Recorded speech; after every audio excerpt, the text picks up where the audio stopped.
morning. One in the afternoon. What did you say, Amy? What's the max cups, cup injury of coffee you've had? I want to compare that to Percy. I'm curious. This school year, the max I had one day. Yeah. Was 6? No, 8. 8? Pup, I you thought are. it was. Wait, 8? Was it 8? No, I swear, you said they were making fun of me because of how much I asked you put in my coffee one morning. No, that's shots of espresso. Oh.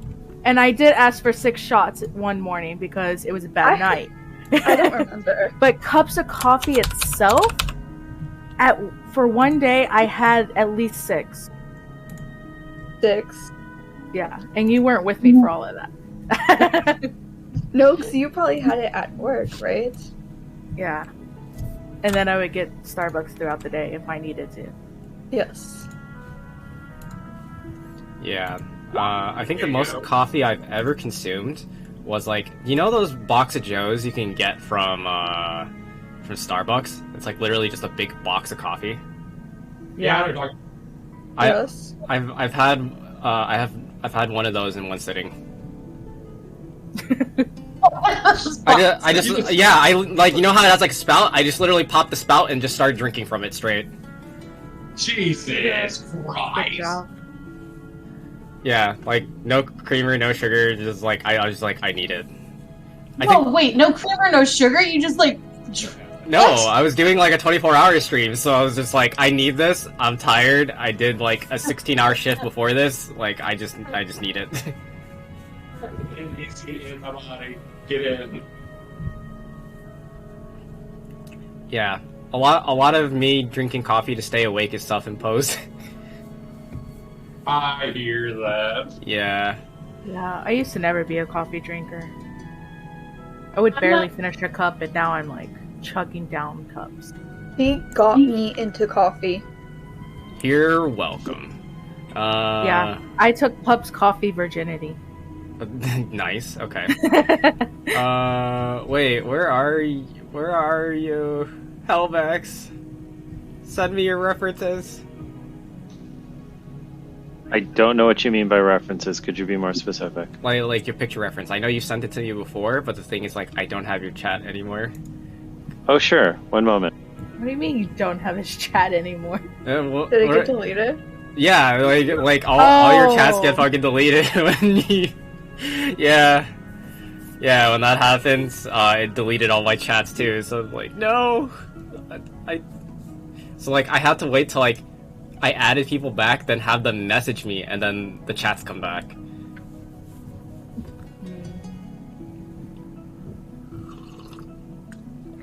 A 2-minute time.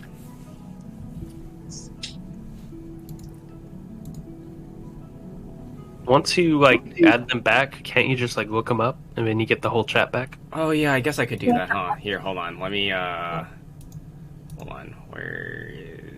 If I do that... Ah! Nailed it! Oh my god, you're a genius. Alright. Wait, what'd you have to do once you add them back? What, Star? You just look them up. Oh, look them up. Okay. It's their thing. Don't interrupt them. Babe, come on. What are you doing? Like, come on. I'm making your food. About time you do something. Oh, what the fuck? Listen, I made this jerk a sandwich too, and he had the nerve to talk about making my food. I actually went in the kitchen and made him a sandwich. Bro, He had just the grab, nerve. just grab him by the balls. Yeah. Hey, I'm not get him. Okay, mama. Whatever. Oh yeah, Dree, there's my level, by the way, because I remember somebody asking me. I don't know who it was. Level 4 barbarian, level 2 cleric. I was asking you. Were you asking me? Oh, Yeah. I don't know. Because I didn't know.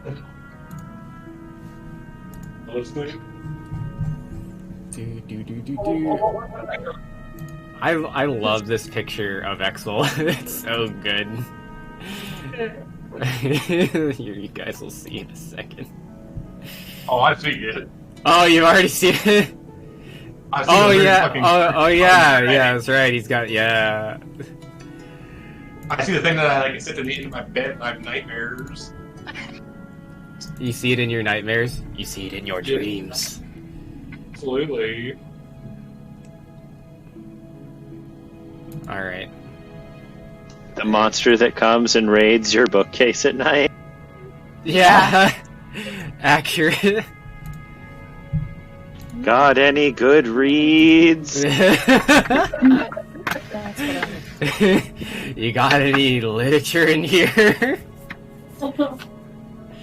Alright. Okay, so let's go ahead and get started. Thank you for all waiting patiently. I appreciate it.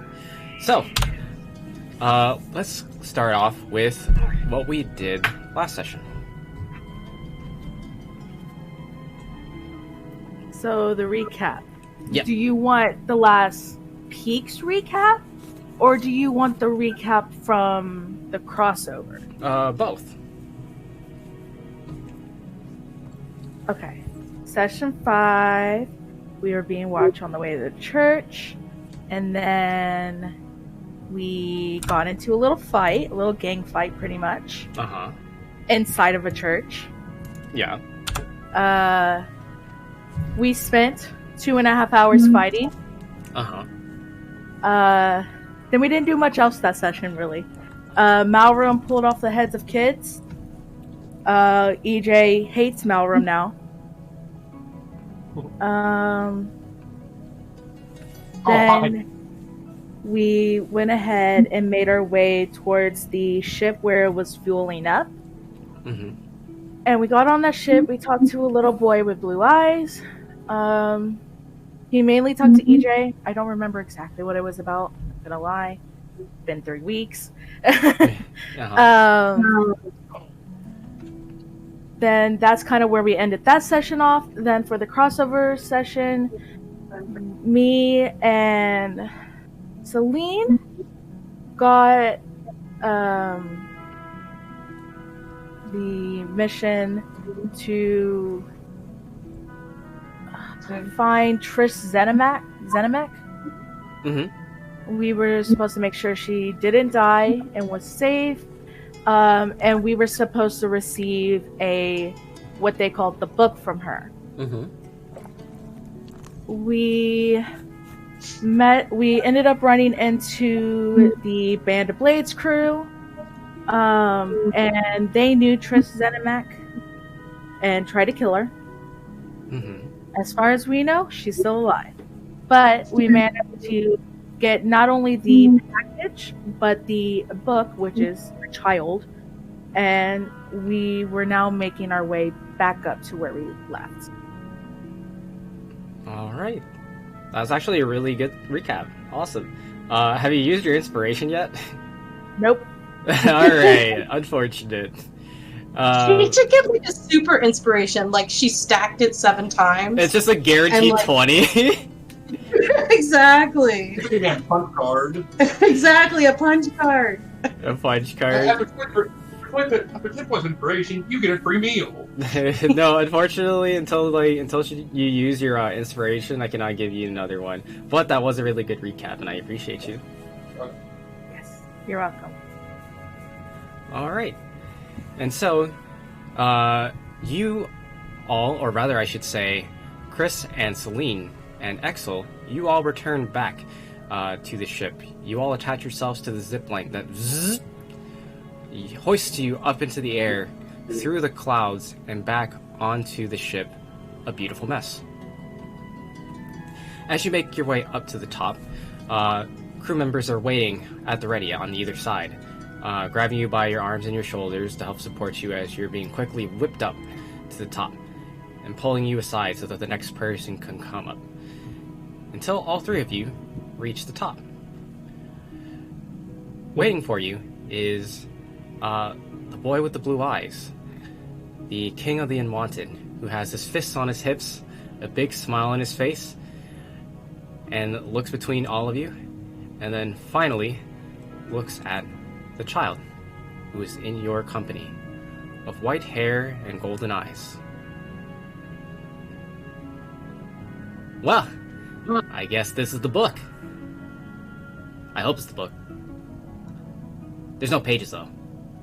Where's the book? The kid is the book. I'm sorry, what? Yes. The kid The is kid the is book. the book. Like they're gonna open up and there's gonna be pages inside? No. Not Like, necessarily. the kid knows what it's supposed to be. But they possess all the knowledge. Just ask the kid what you want. Yeah. Okay. Well, let's bring him down below deck.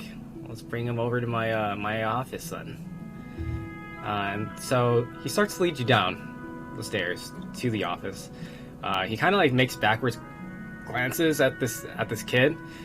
They both look pretty close in age, but he's just wary of this child. He's like, I don't understand this. This is weird. I was expecting like a leather bound thing with pages. This is a child. All right. And as you make your way down the spiral stairs and into the office, you all find yourselves as displayed on the map here. Yeah, okay, it's selected on the correct map. So you were all here. He sits down next to the window, like on this little couch area, and he kind of just like slumps back. He's very like casual about it as he then kind of like gestures for you all to take a seat. Two of you are already seated and have been waiting for your party members to return. EJ and Maurum, you see two unfamiliar faces walk into the room along with Chris and Celine. You see a strange, dull blue-skinned, amphibian-typed individual walk in, as well as a small child, probably roughly about maybe 9 years old, around the same height as the King of the Unwanted. They have white hair with golden eyes and remain silent as they walk in the room. They're kind of like behind Celine. They're kind of like clinging to Celine. Looks like you guys picked up some strays. Who do you have here? This is Ethel and the book. The kid's name is just the book? Yes. Well, it hasn't told us anything different, so Can I look at the blue thing and go, what in the God's name are you, a genie? Oh, no, I was on the boat. You just haven't noticed me. I just kind of keep to myself. Usually reading. He picks up one of the books that's floating on a tiny iceberg around him in a stream of water, and he looks at it and then puts it back. He says, but if you guys want to understand this kid, I could do some spells on them. But if you don't, that's fine. Ooh, interesting. A spell on a kid? Yeah, sure. Why not? Let's see it. Don't listen to him. Oh, fine. Oh, Okay. Just a moment. He's gonna walk over to the white kid that we just brought back, and he's gonna start doing 2 different rituals, one after the other. Okay. well, we could just ask the child before you want Yeah. to use magical spells. Okay. Exactly. Celine is child- obviously a mother now. Like, I'll pull the sword out. So Let's why look don't at I it. just ask the kid? Maybe it will answer me instead of having to do a spell on it. Yeah. Fine. Oh, okay. Never mind. Go back to reading. Okay. So you What's what do you your ask name, the child? sweetie? What's your name? They just look at you, and they just kind of stare at you blankly. Can I sharpen a dagger? Okay. Can I sharpen a dagger? Just like staring at the kid. No. Let's try. Why this do is they call something we you the can't bug? kill. She opens her mouth and she makes tries to make a few sounds, but it's mostly just air. Roll me a perception check. All of them? Who? Me? You, Celine. Okay. Ooh, Ooh. look at that. Okay, nice. With that perception check, you know that when they open their mouth and try to make sounds at you, you realize that she doesn't have a tongue. Oh yeah, So- forgot about that part.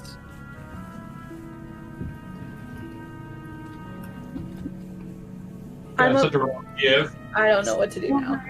I'm assuming sign language doesn't exist here. Nope. Ask that. I was like, can we try like sign language? I mean, the closest thing to that would be like thieves' cant. But she does not know thieves' cant. Okay. Wait, let me check something. Who's got a notebook paper? But I'll beg it. I'll beg it. We need Ask notebook the paper. She person can that read. has books on it. You, God. Can I hand her a bookmark? A bookmark? Yeah, sure. Yeah, and I'm going to try to convince her to try and put it in her mouth. Okay. Why? Okay. Oh, God. What do you tell her to convince her to just like randomly put a bookmark in her mouth? Sure, I'm going to say, well, I don't know how your particular situation works, but I have known talking books before, and maybe you're just missing your tongue. Okay. Usually you try to keep the children from putting things in their mouth. Roll me a persuasion check.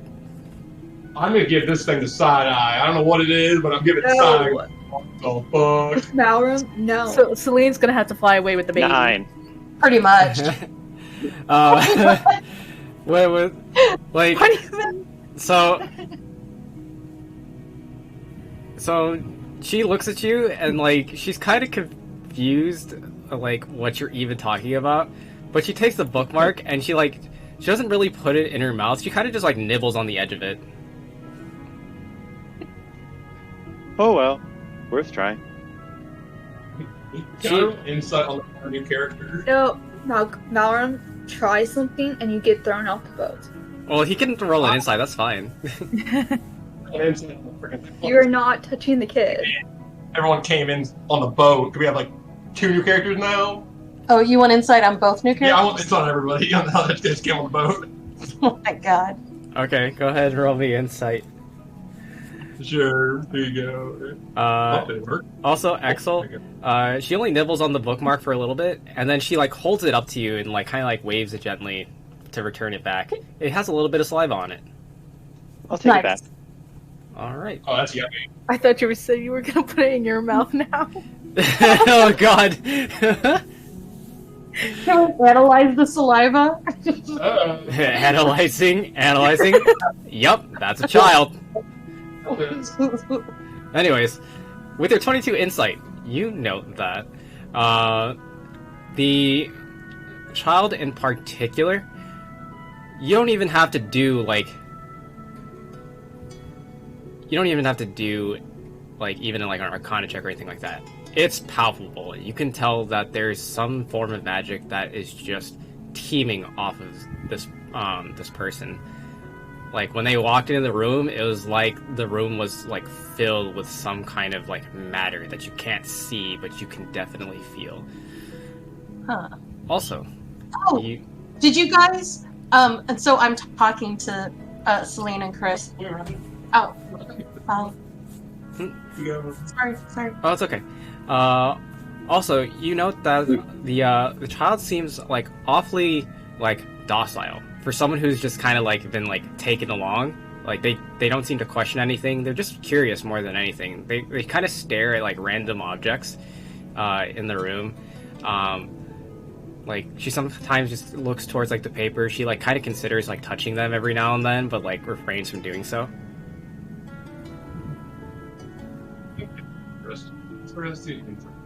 Go ahead. No, you would. Give her Oh. the paper. Yeah, paper and pen. But also, did you guys check if she's remnant? She was in a tank. Oh, she was in a tank. She Okay. literally was a glow stick.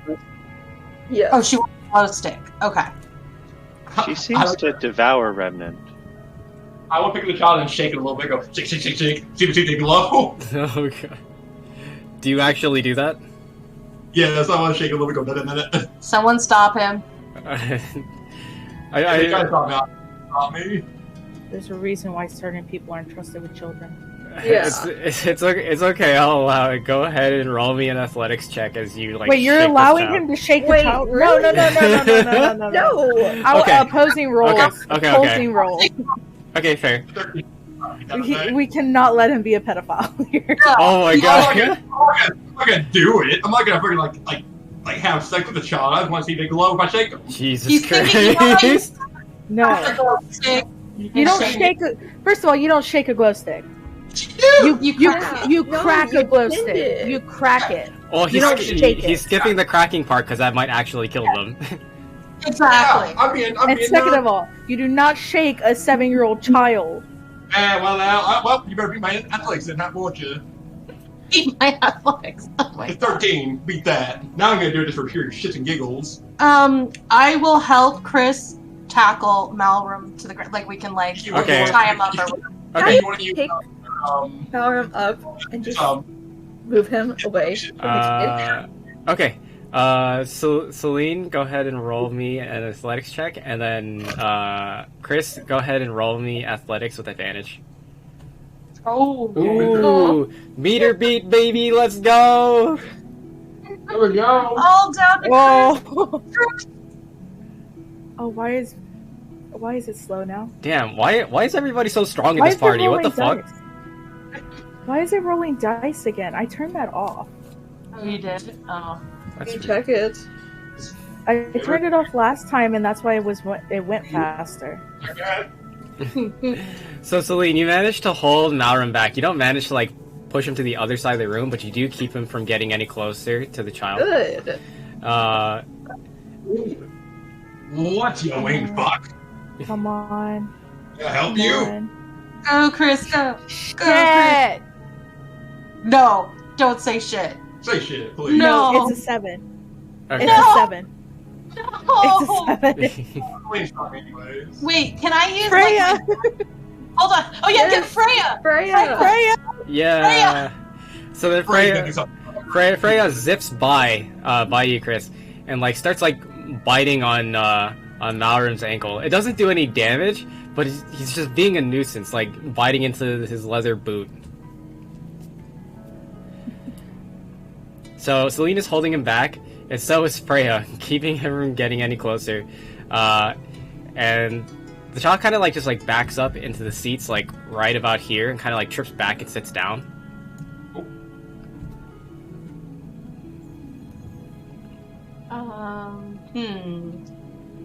So we're in agreement Against to tie Malrum. Malrum again? Is that what we're at? Just put a baby gate around him so he can't get over it. Yes. Okay, let's see. Okay, wait. Do I have anything that can do like a baby gate? Okay, I will take my crossbow out Oh god. and load it. Because he had one Chris now stands in front of the child. No, he's not gonna be in danger. Don't touch me. Don't touch me. Don't touch me, fuckers. Oh my god. I ready my Molotov cocktail. What in bones? And I'm like, you don't want this ship going down. You need to Man, I sit. could just Sorry, go ahead. minor illusion him. Oh yeah, make him think he's talking. I wanna- or- No, Yeah. I want to put him. I want to make him imagine he's like in one of those insane asylum rooms. You know, the white padded ones. Yes. Yes. Yes. I want to put him in that room. What's the space? What's the space limitation on minor illusion? I have no clue. Taste Can it. I do that? Displaying Can I click DP. it? There we Can I go. click it? Yep. Yeah, perfect. A 5-foot cube. Mm. Can I get the thing away? So you could Padded yeah wall. you could literally The put him in a padded small room. room technically. Yeah. Make it padded. He'd literally There be you in a go. box. A box is good too. A Yeah, padded- box is fine. Yeah, a padded box. It actually works because he's a dwarf, so he's like under 5 foot. Yeah. God. Okay, so Malrum, you're kind of just like you're like wiggling around, you're resisting. Now you're loading your crossbow with malicious intent, and as you're looking down at your crossbow and you finish loading it, click, you look up and you see that all around you are in this tight enclosed space, a box, like a padded room, and you are immediately feeling somewhat claustrophobic being inside this box. Roll me intelligence. Okay. Intelligence. It's gonna be hard. He doesn't have much. Damn. Alright, Sorry. An intelligence save. Yeah. Okay, here you go. Yeah, I'll take that. That's not bad. Okay. Ixel? How do I say it? Yeah, Exel. Exel? Ixel. Okay. It's Excel. Exel. Thank Okay, you. got it. Thank you. And then who wanted to do something with the child? Okay. I see everyone pulling out weapons. I'm just going to walk over to the child, take the child's hand, move to the other side of the room from the oncoming violence. Yeah. Like, oh, this is bad. I'm going to go sit with the child in the corner and begin doing the ritual again. Nothing Okay. good is happening. the child goes with you, Axel, but like she's like is kind of curious about your skin, so she's kind of like not like hard, but like gently like pinching it because like you just look very different from her. That's fine. That's okay. Save the child at all costs. Thank you. I don't know what she does yet, but I save her. heard a Molotov cocktail clink out of somebody's pocket, and it's just like, and we're walking. We're leaving. Lights Molotov with malicious intent. Also, Valram, with your intelligence save, you are 100% convinced that some spell has been cast upon you, but that you are 100% trapped inside a box right now. You are convinced that this is a real box. Oh, okay. So I'll just sit down in the corner. I'll sit down and just take scissors. Just sit there, sharpen my weapon, just sharpen them. Is actually in a baby cage. Yeah, I'm just sitting there, sharpen my weapon. All right. Axel, is there anything else that you're doing at this time? What spells are you casting? I'm going to try identify on her, and then I'm going to do comprehend language. Ooh, interesting. Okay. Oh yeah, we do know a lot of languages between all of us, so Yes. one of us bound to have something. For No real. one knows what she's saying yet when she makes sounds, so I'm thinking this might do it. Nice. Okay. That's fine then. Celine will know what she's saying. What languages does everybody have? Because I have like 5. Let me I look. agree. Common I have and celestial. I have common, elvish, halfling, and thieves' cant. Common, dwarvish, giant. Okay. Okay. Celestial, common, elvish, infernal, Sylvian. You don't have thieves' cant? I thought you had. Oh, well, that was your other character. Never mind. No, Question. I'm a monk now. Question. That's right. Yeah. Excellent question. Are you casting these as rituals, or are you casting them as... Rituals, that's why I'm just sitting in the corner, watching the fighting. Okay, gotcha. So while this ritual is being cast, is anyone else doing anything at this time? I'm just I'm focusing on the box stays. Yeah. I just put on the mic watching me start my weapon in my little baby cage. No. It's a pirate show all over again. I'm asking, oh freak, what's his name? The little boy that wanted the book in the first place. What is it you exactly want with her? Well, these are my orders. Was just to keep her safe on this ship, and well, it's kind of hard to track down someone important when they're always moving, and what better way than on an airship? Also, I was interested in some rumors that I heard about this book, but now that I know it's a person, that kind of complicates things. What rumors exactly? Right here. Oh, Mallory wants to know if he hears it being in his little box. Yep, you do hear this. For you, it sounds like it sounds like there's like an unidentified voice just talking through the walls at you. It's like really kind of disturbing. Like he's in a god. God? Hello? I've never been called that before, but sure, that's kind of flattering. Don't let it get to your head. Anyways, so the rumors that I have been hearing are that... Tell me, are you familiar with the Seven Tales? Everyone roll me history checks. Woo. Sure. History. All I can think of is Sonic. That's what I was thinking now, too. Don't worry. Go! In my box, too. Top 14. You just text me. You can fix your roll. It's you have 18 million tabs open. That's why your freaking computer's crashing almost. Wait, why do you have so many tabs open? Turn off Don't ask. D&D. Turn off D&D Beyond dice. It makes it a lot faster.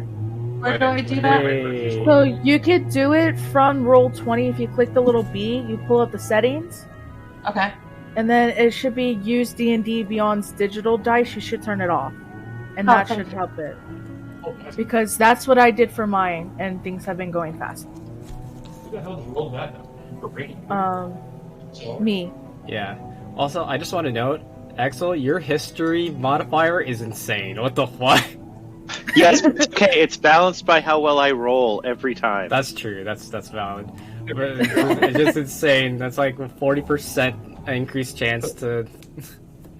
Damn. Okay.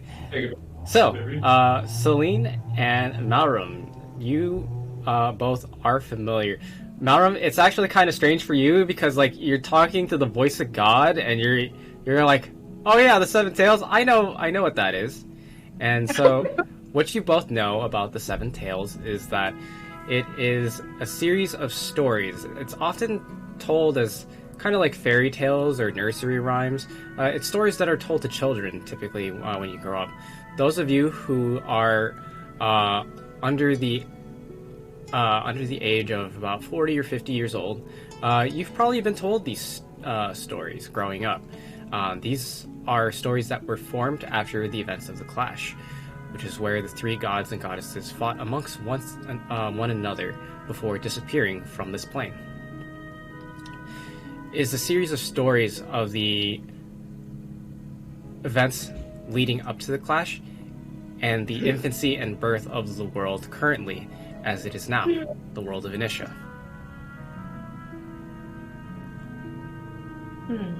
Did they share that information? I'm in a box. I can't talk to any of you. I hear God. Yes, I share the information. Okay. Y'all put me in a box. I'm not sharing information with any of you fucks. Yeah, now, like I'm just gonna constantly put him in a box now. I yeah. was about to ask that. I was gonna be like, wait, can we like keep him in the box and then like we actually get a physical box to put him in the box so that we can drag him around in the box? No, What about- it's just an illusion for you guys. You No.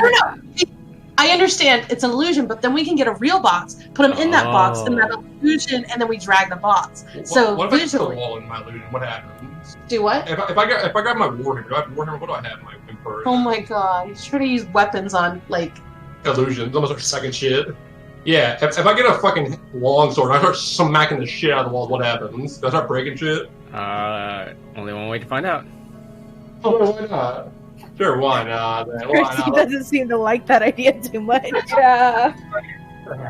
Percy was kind of hesitant about that. Well, here comes. All Here right, it comes, boy. roll to attack. All right.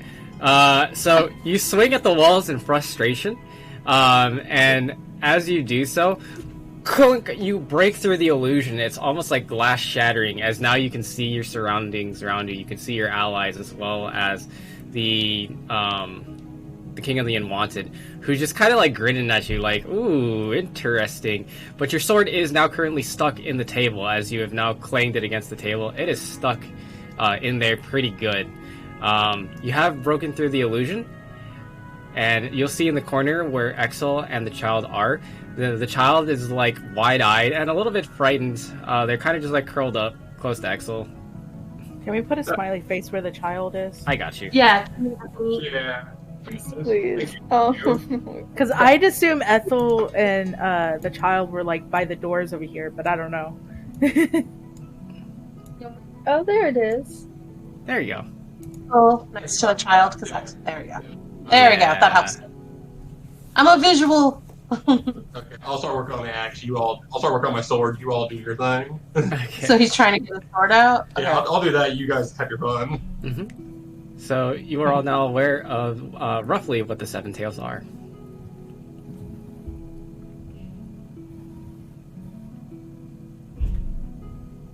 Did I ask about my keys? Like, I have that strange decadent key, and I have the iron key with the skull head. Did I ask him about? I don't think I did. Yet. No, Ask him. no, you haven't. I would like to show him my keys and ask if he knows anything about these. Ooh, Sure, interesting. I guess that's what we'll do next. Do you have So- a note about where you got that decadent key? Yes. So the decadent key. Give me 1 second. I wrote them down here. Strange decadent key from Satire. Oh, okay. Interesting. One moment, Yes. please. Yes. Ooh. I love keys. Keys are pretty cool. We do love keys. Did anyone have any like toy keys growing up? You know what I'm talking about? Like the multicolored yeah. like plastic keys on the big ass ring. Yes. Yeah, that thing was fucking dope. That's all I'm saying. Yeah, you eat them. That's the point of it. yeah. You fucking like you fucking chomp your non-existent teeth on it, and then I can kill the shit out of that motherfucker. yeah, it's fucking awesome. All right, anyways. Oh, come here, boy. Anyways, so as you show off these keys, the first one with the skeleton head on the end, he doesn't pay much mind to that. But the decadent key that you show him, he goes wide-eyed, and he like kind of like takes both his palms and he covers that key. He kind of looks from left to right, and he looks at you, EJ. He's like, "Where did you get this?" From Satire. Why? What is it? That is Amano's leadership key. What does that mean? Does it open a special room? Like, does it just mean I'm in charge, like a medal or a badge? No, not necessarily, but it does belong to leadership and higher-ups.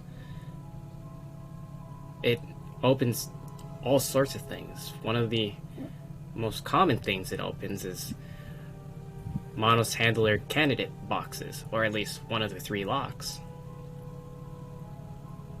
What's inside these boxes? Inside them is usually an item. It's usually some kind of accessory or some kind of item that is worn. It could be a piece of attire. But regardless, they all have the same purpose, is to control a Monos child. Can it unlock? Okay, so controls the child. So the object inside the box is what controls the child. Yes. Is the objects that are inside the box, since they're different things, can you destroy those objects? How do you destroy them? The thing is, I've never heard of one being destroyed before. I would assume it's possible, but it would probably be very difficult. Let me see it. I'll destroy it as I reach on the sword. He's still tugging on the sword. Absolutely. Okay, so I take the key back from him and I think about it. And like basically we can open things that will control the children, but we're not trying to control the children. We're trying to free them. So If you destroy the thing, it might kill the kid.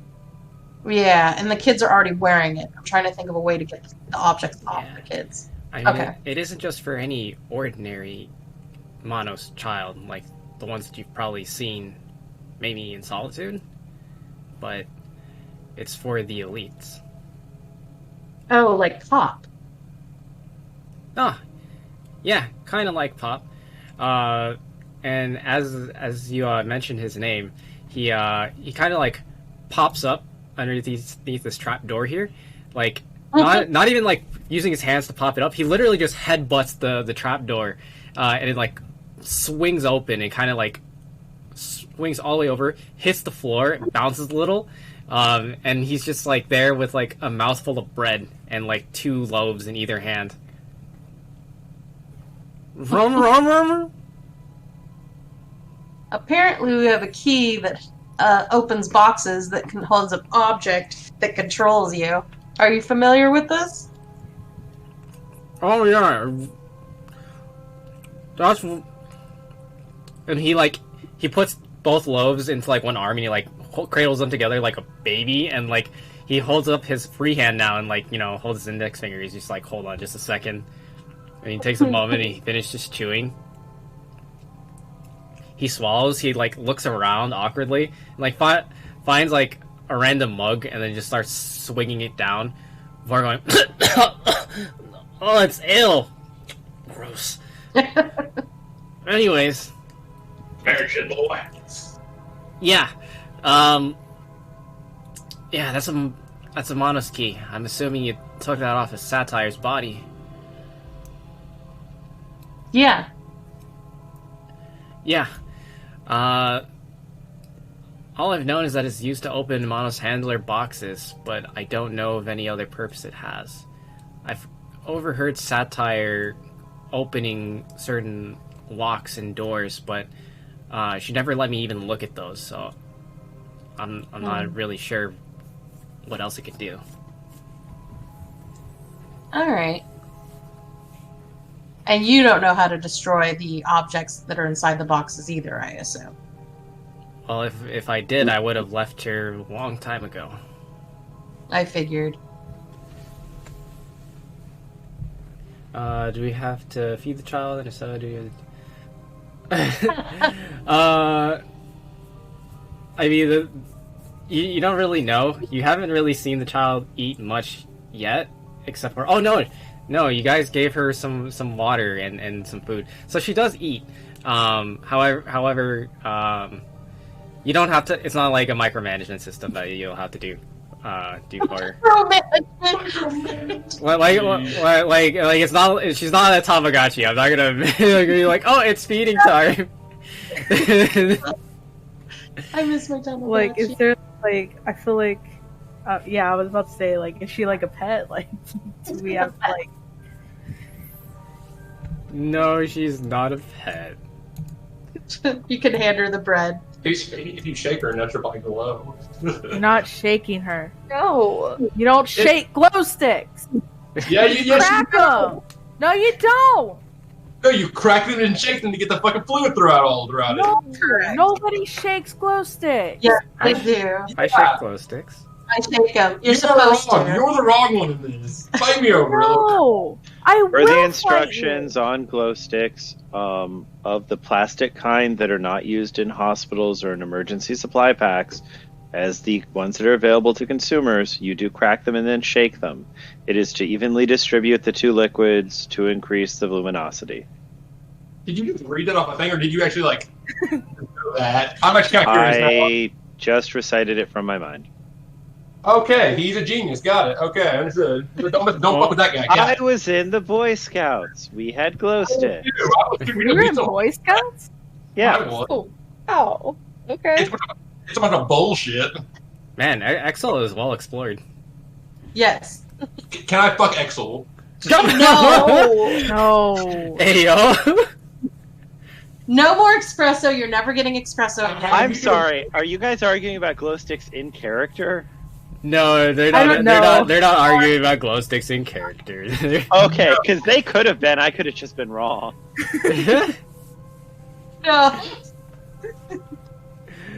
The only thing that was character was shaking the child. Everything else was not. What? You gotta shake every kid and see what happens. No.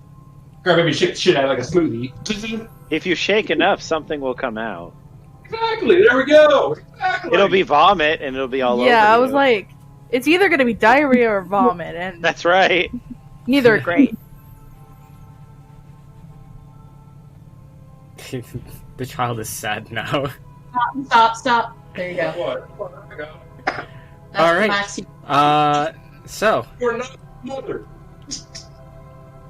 Excel, at this point, your cast of Identify has completed. A voice begins to slip into your mind, and you hear the following. Hello, this is your one use of the Identify spell. Please note, information cataloged on this creature is incomplete. Magic present. Magic present. Level. Artifact. Note. artifact is dubbed Tome of the Ages. Ability to tap into the Seven Tails. Ability to travel through space and time to pinpoint moments of tale. Other notes incomplete. Thank you for supporting and then the voice fades off. Can I roll to make sense of all of that? Because as a person not in the game, what I got was this thing currently functions as like a magnifying glass that moves around, but effectively it's moving through time to relate information. Yes, essentially. So what it is so this child is essentially like an artificial artifact. Like As opposed to a natural artifact? Yeah, like an item itself that is like crafted instead of like an item being crafted or formed or graced upon by a deity. Instead, it's imbued into this child. Like the child was, I guess, born and bred, so to speak, as an artifact. So like, that's just Okay. I guess the closest thing I could like relate it to is like a homunculi. I guess is the best way of putting it. Okay, it's an artificial being that its magic rises to the level of an artifact. Got it. Yep, correct. And does it time travel physically? You do not know. Cool. So I know y'all are busy, but I'll just say it to anyone that's listening. Between the fighting and the arguing about glow sticks, whatever those are. So the kid over here is a living thing, like was born, but was done so in order to create it as it is, which is a artifact capable of some kind of time travel, and as a bit of a time mage myself, I'm terribly curious about this. So I'm going to do another ritual now, see if I can get some more information out of it. Okay. Time travel? Wait, a real kid born for time travel and what else?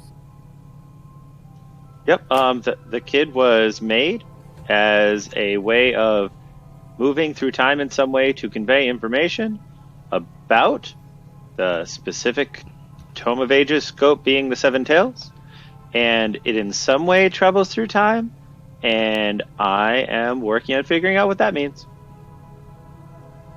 Okay, thank you. Sorry. So just bear with me. All right. I got stuck that Percy's little noise sounded like the Dora theme song. Wow. I'll sort out all. I forgot to put on the music. Oh yeah. Yeah, you forgot about that. How dare you forget about that? And so the king of the unwanted, he hears this and he like kind of comes over to you and he's like, "Well, that would explain why he didn't, or why she didn't want this to fall in his hands." Who? Oh, yeah, this kid was supposed to be handed off to what's his face, that mayor type.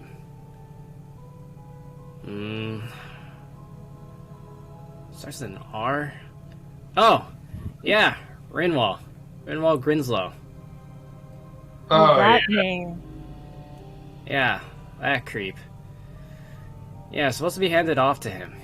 Apparently, he was the next in line for leadership in the Monos. You meant to kill someone else. Huh? Let's kill that fucker now. I gotta pull my crossbow again. Let's go, guys. Oh, wait, hold on. That was what that other gang's job was. Kinda, sorta. Did they finish it? Well, I don't know. I guess we'll find out when we find out. I mean, they should hopefully be wrapping up here soon. And he kind of like pulls out his pocket watch and he like looks at it. He's like, "Oh no, they're probably dead." But anyways, either way, the kid's not in his hands. So that's what matters. What do we do with a child? You raise it up to be a good human being. Time Like every other travel. parent. I don't think it's a human. Poke it. Let's poke it. What? Just because she doesn't have a tongue? I'm walking up and looking at the kid's eyes. I'm just gonna stare deep into the kid's eyes. See if it reacts. No, because I don't think it had normal parents like a human would. I think it's a bit more complicated. Don't make her sound like a USB. Oh yeah, the other yeah, Bandit Blades did describe her as like a USB. Yeah. Like, completely. Just plug her in and see what happens. She seems more like if a wizard wanted a child but didn't want to go through the process of making one normally. I wouldn't want to give birth either. When the wizard is just maidenless. There's no witches to be had. I want to have a kid, but I don't want to change diapers. Here we go. Hey, let's go. Let's go ahead and let's skip the terrible twos. Actually, you know what? Let's go ahead and pass the teenager Skip days, everything. and you know what? Let's just make them a straight up adult. For real, though, that doesn't sound so bad. Actually, sounds pretty great. Yeah. Because I would assume that like they would accelerate the process too. So like they're probably gonna be waiting like a couple months, maybe a few years, but like they get to skip all of the like the rough parts of raising a child. They don't have to go WandaVision through too? the bullying and middle Yeah, school. exactly. They can't be bullied if they're just an adult. I mean, they can. I mean, they but can, It's not but- by like, Yeah. not by 7th graders. Yeah, true, accurate. Okay. Anyways, does anyone do anything while you're waiting for the comprehend languages? Well, that's still going on. Oh yeah, that's what we're waiting on. I just wanted to check and see if anyone was doing anything. So wait, so there's stones floating around the blue guy, right? Yeah. Like there's like a stone floating around with books on them. Yeah. I'll see if I can push one around. I'll see if I can push it. Okay. Like, I'll push it around. Axel, are you okay with that if he just kind of like nudges a book around? Oh yeah, just put it back when you're done. All right. There we go. So Malram, you kind of see one of these floating books. They're encased in ice, and you kind of like push it around, and it kind of just like gyrates and spins around in space. It kind of gets pushed off of its normal trajectory before it slowly gravitates back, and then rotates in its normal trajectory around him.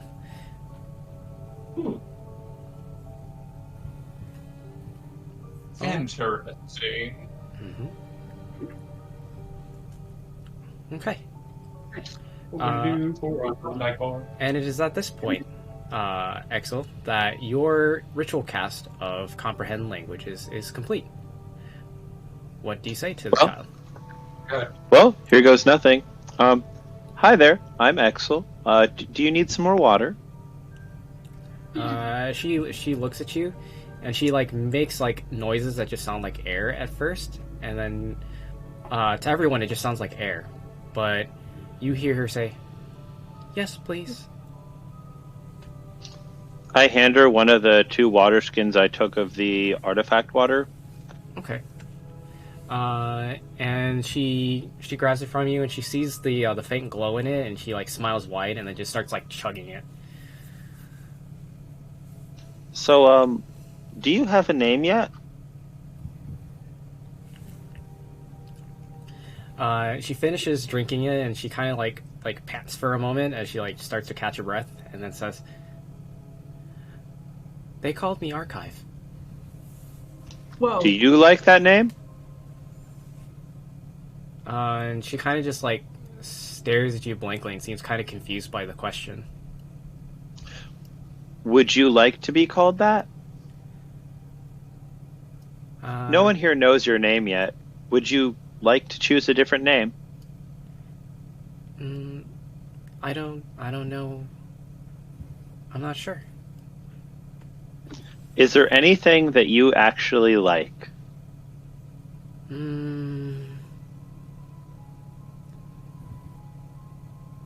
I read a really nice name in a book once. What was it? Lydia.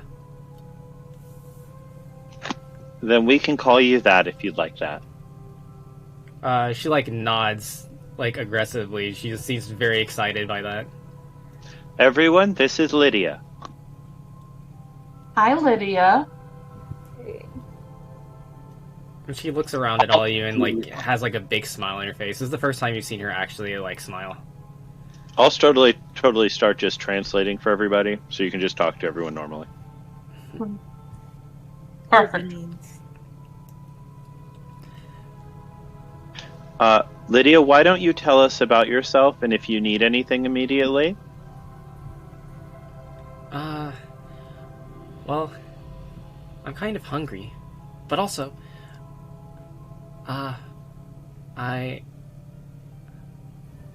that's a difficult question.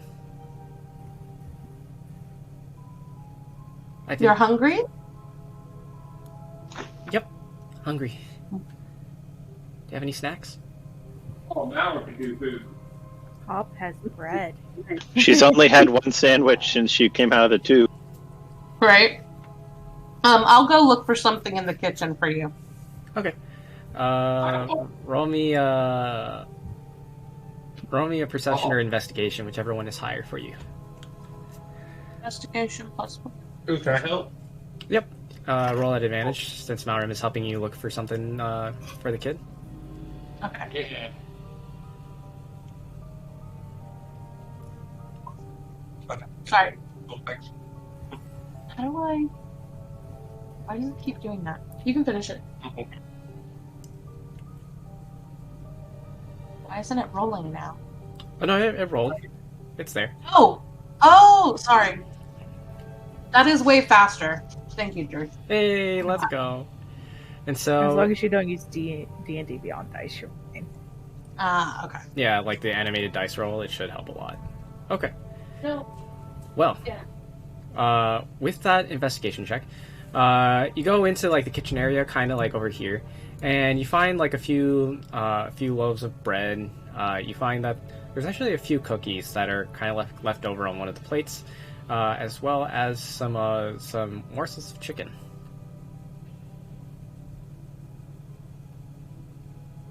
One more time? You find like a couple of loaves of bread, some morsels of chicken, and a leftover platter of cookies. Perfect. I make a chicken sandwich and bring the cookies, and I will steal a few cookies I will myself. slap his hand. I will smack your hand, and I will still take the cookies. I will fight you, damn cookie woman. I will post check you on this. We will send someone to get the food while they are fighting. Okay. Yes. Well, I gave her bread already. Yeah. Yay! Bread time. What check do you want for take cookies? Sleight of hand. Opposing sleight of Sure. hand rolls. Okay. As for you, Chris, you hand her a loaf of bread, and she she snatches the bread for you, and like she just like tries to take as big of a bite as possible into the bread, and like it actually looks kind of like hilarious. So she's like stuffing her cheeks like a chipmunk, and she's like trying to devour like the entire loaf. Is it like Hungry Hungry Hippos? Yeah, it's like it's kind of like that. As for the sleight of hand check, EJ, you see Malram reach for one of the cookies, and like your hand is very quick, like a whip, like smack. Like you get his hand away from the cookies, and you like you kind of just spin away with the food in hand, making your way back. Perfect. Yep. Bring everything to the kids so that she can eat it. Remember that would be old. She takes everything gratefully and like sits on the floor and is like consuming things, just like she's like practically inhaling the food and just devouring everything so quickly, and then occasionally taking sips of the artifact water. Are you ever not hungry? And then she stops eating and she replies, "Only when I'm out of the water." You aren't in the water now and you're not hungry. Did you say that backwards? Oh, I apologize. I'm hungry when I'm out of the water. When I'm in the water, and I don't feel much of anything. Is Huh. it because like a devouring of knowledge, it like uses a lot of energy, so you're devouring of food? She nods. Whenever we did tests, they always gave me lots of food.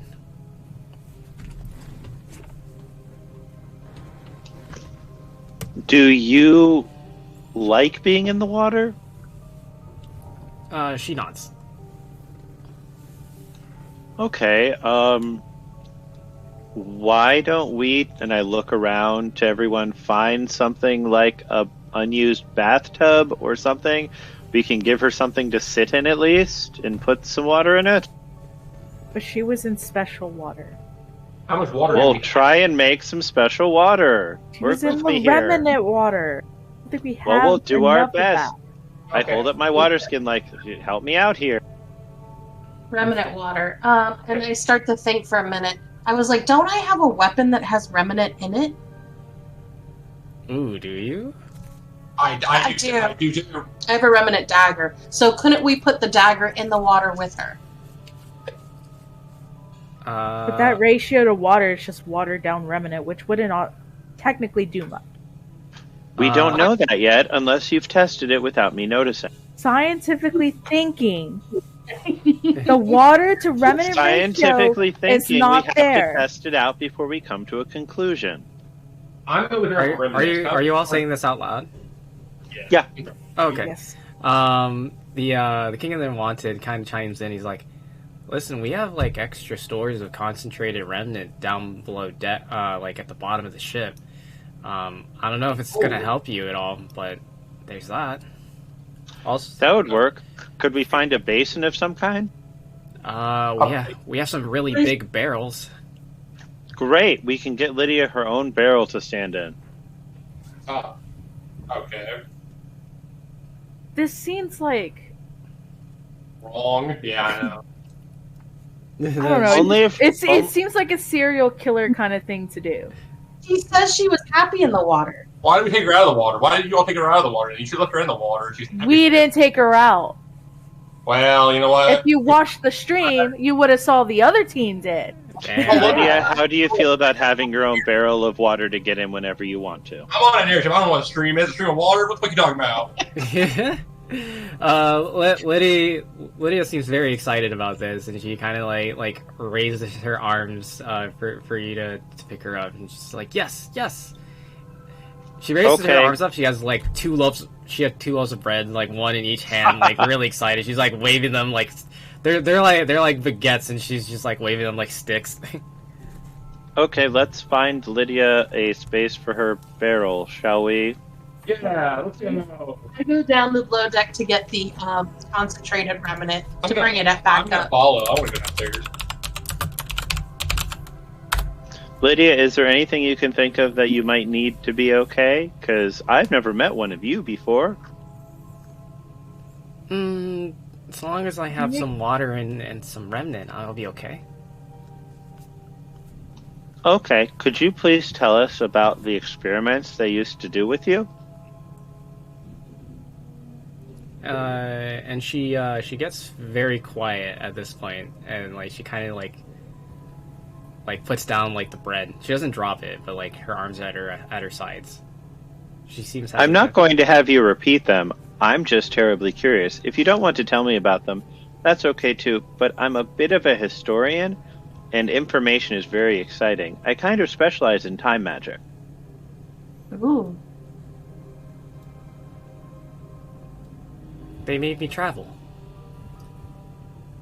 Oh, so you can time travel. Okay, I understand. You don't need to do that for us. I don't think any of us need to go through time at the moment. I could use that. Hold up. That one over there might need to go to a time after we've all died. It is possible. That's true. But you can just ignore him. I can't really control That's it. what we do. Fair enough. Understand. Understood. Oh, then let's definitely not do that. Yeah, let's not start crawling around when we can't control it. We're gonna start getting lost. Yes, he is playing a violin with well, you think it you think Sounds it is counterproductive. well, you think it looks like a sword, but roll me a either an investigation or perception check, depending on how long you're kind of just staring at this guy. Well, perception I have proficiency in, so. Perception it is. Oh. And it was shit. It just looks like a sword to you, and he's like kind of playing like a little soft tune against one of the crates here. It just looks like he's playing with a sword. What's the glowy thing? The glowy thing, as you take a close look at this individual, you can kind of see this strange red glow kind of like rotate around his head. It kind of like bobs and weaves like in and out, either behind his head or to the side. It's a little fairy, actually. A little bit too Can we small. steal the fairy? How would you like to do that? I have no idea. I want to ask him about it. Okay. What do you say to him? I feel like Chris is doing, so I'll let her do it. What am I doing? What? I thought you were going to talk to him, so I'll let you to him.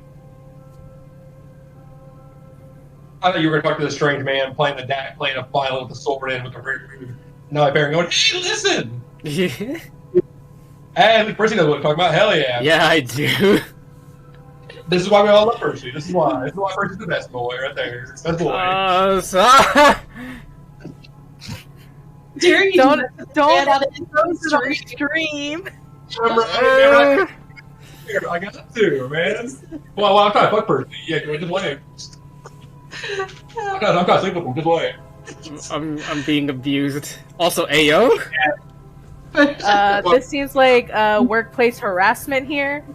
I'm reporting you to HR, Troy. Exactly. We'll put him in timeout. I'll sleep with him.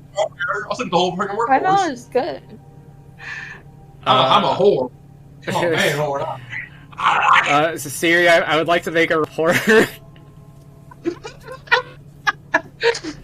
He will definitely be going into timeout, maybe sooner than later. Yeah, mommy, put me down now. Trust you.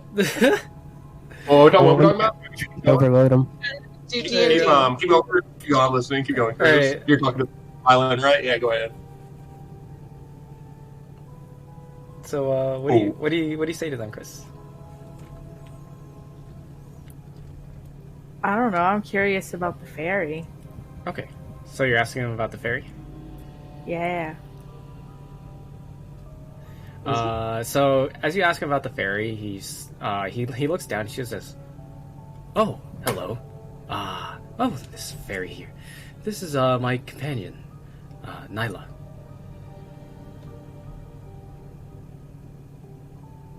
Oh, cool. Yes, she's from the Feywild. Say hello, Nyla.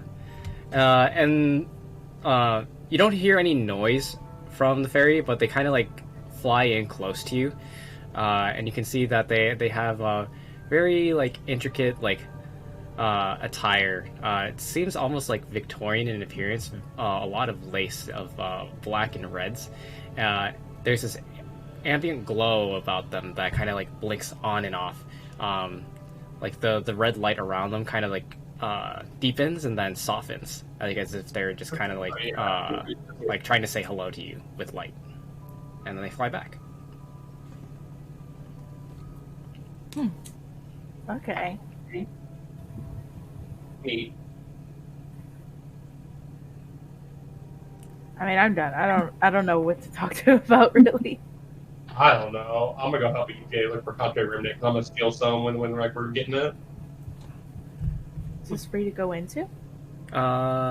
Yep. That gate is open. It's free to go into. This individual doesn't stop you from doing so. Oh, okay. And I'm looking at thingy. okay.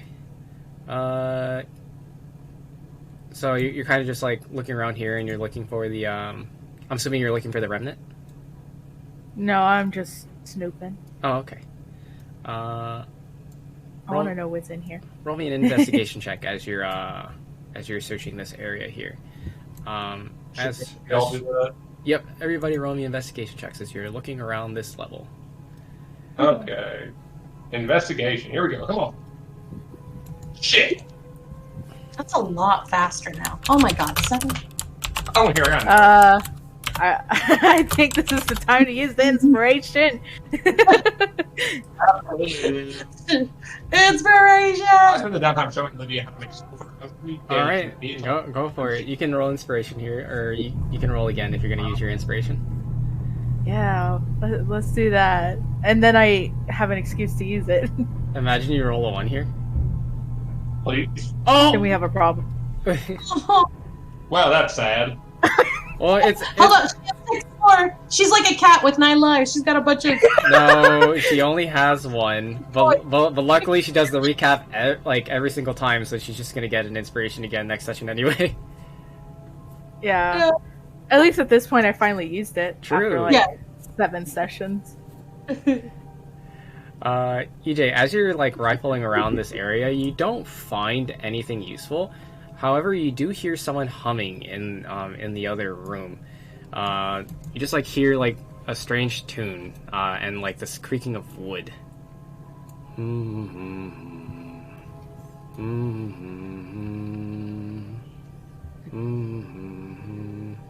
I wander. Mhm. Sorry, go ahead. Oh, do you approach him? Yeah, I wander over to him. I'm not saying anything yet. Go ahead. Okay. And as you approach him, you can see now that he's kind of leaned back in his chair. He has it kind of just rocking back and forth on the 2 back legs of the chair, and his feet are propped up on the desk. He seems to be smoking from a pipe that radiates a blue fiery glow. You know that stuff will kill you, right? He doesn't seem to be shocked by this. He's still smoking from it and still rocking back and forth. He doesn't even turn back to look at you, and he's like, "That's the point. Speed up the process."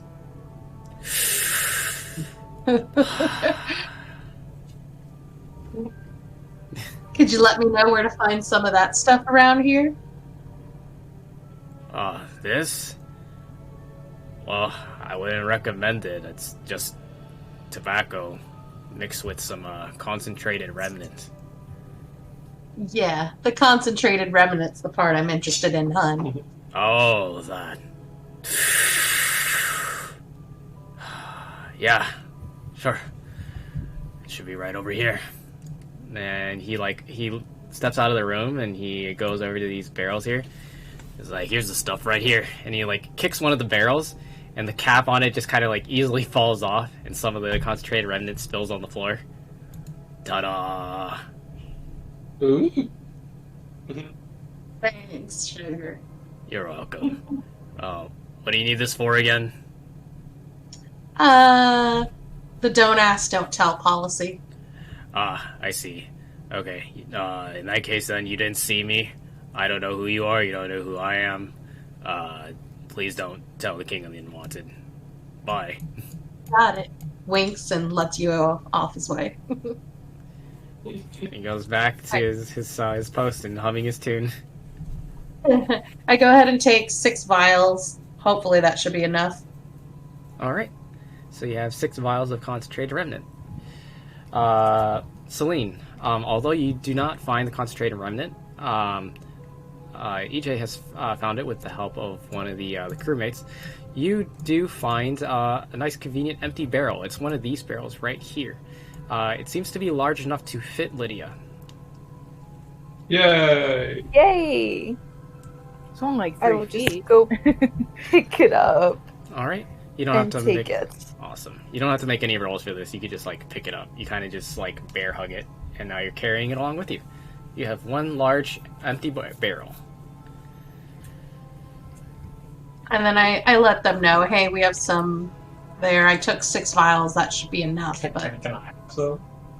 and I look at Celine. I don't know. What do we think if he has some? Yes, you can. Can I have a You know picture? what? We should put Malrum also in a bath full of Arrow? remnants. You leave me alone. Maybe he'll become remnant touch. Celine, wink, wink. Remember what happened to the other crew? Oh yeah. I think we totally should. Direction. I'm going to walk this direction and walk away from everyone. I'm gonna go. I think that's a perfect idea, Chris. Let's do that. I'm gonna fucking hide behind everyone and just sit with this guy's smoking his pipe. That's all I'm gonna do. Oh, you're gonna hang out with this guy? Nope, I'm gonna go sit by this guy by himself with his smoking his pipe. I'm gonna sit by myself, like all of y'all. Hi, can I help you? Let me get a hit of that. Alright. If you say so. He hands you over the pipe. And, Cool, I'll smoke it. alright, you take a nice big hit of it, and you can feel a slight stinging in your chest. A burning sensation, if you will. Roll me a Constitution saving throw. Sure. That's fine. There you go. So, Sick. 60. so you start like coughing uncontrollably. You just start kind of like hacking up. Like the burning is just kind of lingering in your chest, and by the time that the coughing subsides, you feel quite winded. And you're like handing the pipe back over to him. You're like bracing yourself against the wall. Like, what the fuck was that shit? Yeah. Yeah, it's a little bit strong. The Ren speeds up the process. Process of what? Getting high? Dying. Death. Dying? Why you want to die? There's so much good stuff. That's none of your business. Fair enough. You right. You right. Yeah. I wouldn't recommend doing this. This is well, unless you're trying to die. Oh, I'm not trying to die. Yeah, but it does give you a nice buzz, does it not? Oh, it do, my man, it do. Yeah. Jesus. Yeah, that'll be 5 gold. Sure. What? Thank you, 5 gold. Just like that. Oh, I'm not. I mean, because you're doing business. Yeah, he takes the 5 gold from you. He kind of looks at you like with one raised eyebrow, just kind of like, wow, he just gave me 5 gold. That was kind of easy. Oh, I would tap his shoulder and say, "Oh, money's no problem. It always comes, it always goes." Ah, man after my own heart. Anyways, are you just gonna sit in this tiny room with me? Oh, you don't like my company? I see how it is. Well, I mean, you haven't even introduced yourself. I mean, we've already gotten pretty intimate. I mean, you smoked from my pipe. Oh, I'm Malrum, and you are? I gotta shake his hand. Name's Grant. He reaches his hand out, gives you a firm handshake. Ah, okay. Good. I'll probably see you more often. We'll see. Really? Maybe. I will walk back to join the group. Who? Wait, what's this thing? I'm only in this room. I'm only in that's all. It's just such a shining. This room. Sure. So you see in this room that it seems to be like a small little alchemy lab. There's several different types of herbs, plants, and minerals in here, as well as some tools, some implements, and strange-looking potions of all different colors, sitting on top of a high shelf. And I reached the shelf. No, you cannot. I'll come back out and ask the other for help. Okay. Seas or whatever it's called. What? Yeah, it's for seas. Yeah, I have for upseas. There we go. Sure, let's go with that. Yeah, you're requesting upseas. Yes, I'm requesting upseas from the group. Decline it.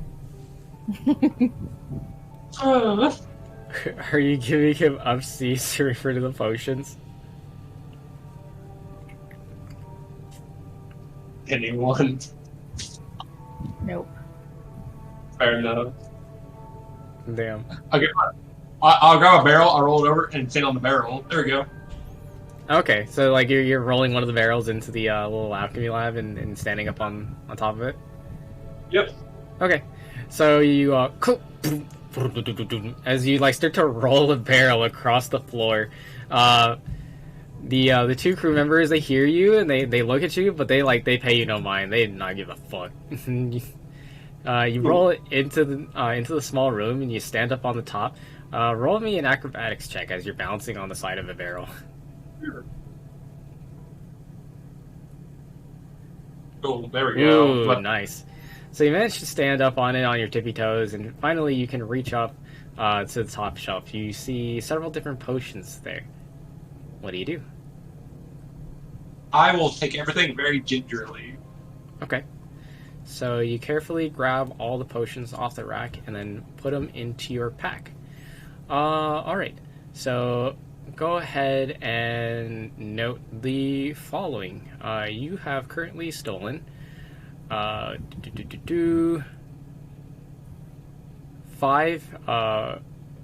potions of greater healing, a potion of climbing. Okay, wait 1 second. Wait, hold on. I open a document here. Check this. Okay. 5 potions of what? Potions of greater healing. Okay. Potion of climbing. 1 potion of climbing. Okay. And a potion of, if I remember correctly, is it water breathing?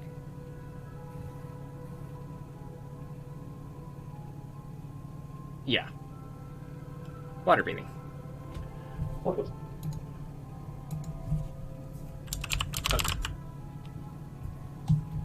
Okay, cool. Okay. I will not share with the group at all. Understandable. Have a Hey, nice buddy. day, sir. Alright. And so there you go. And so you have your barrel, you have your concentrated remnant, and then I believe, Axel, you have shape water? Or... Yep. What?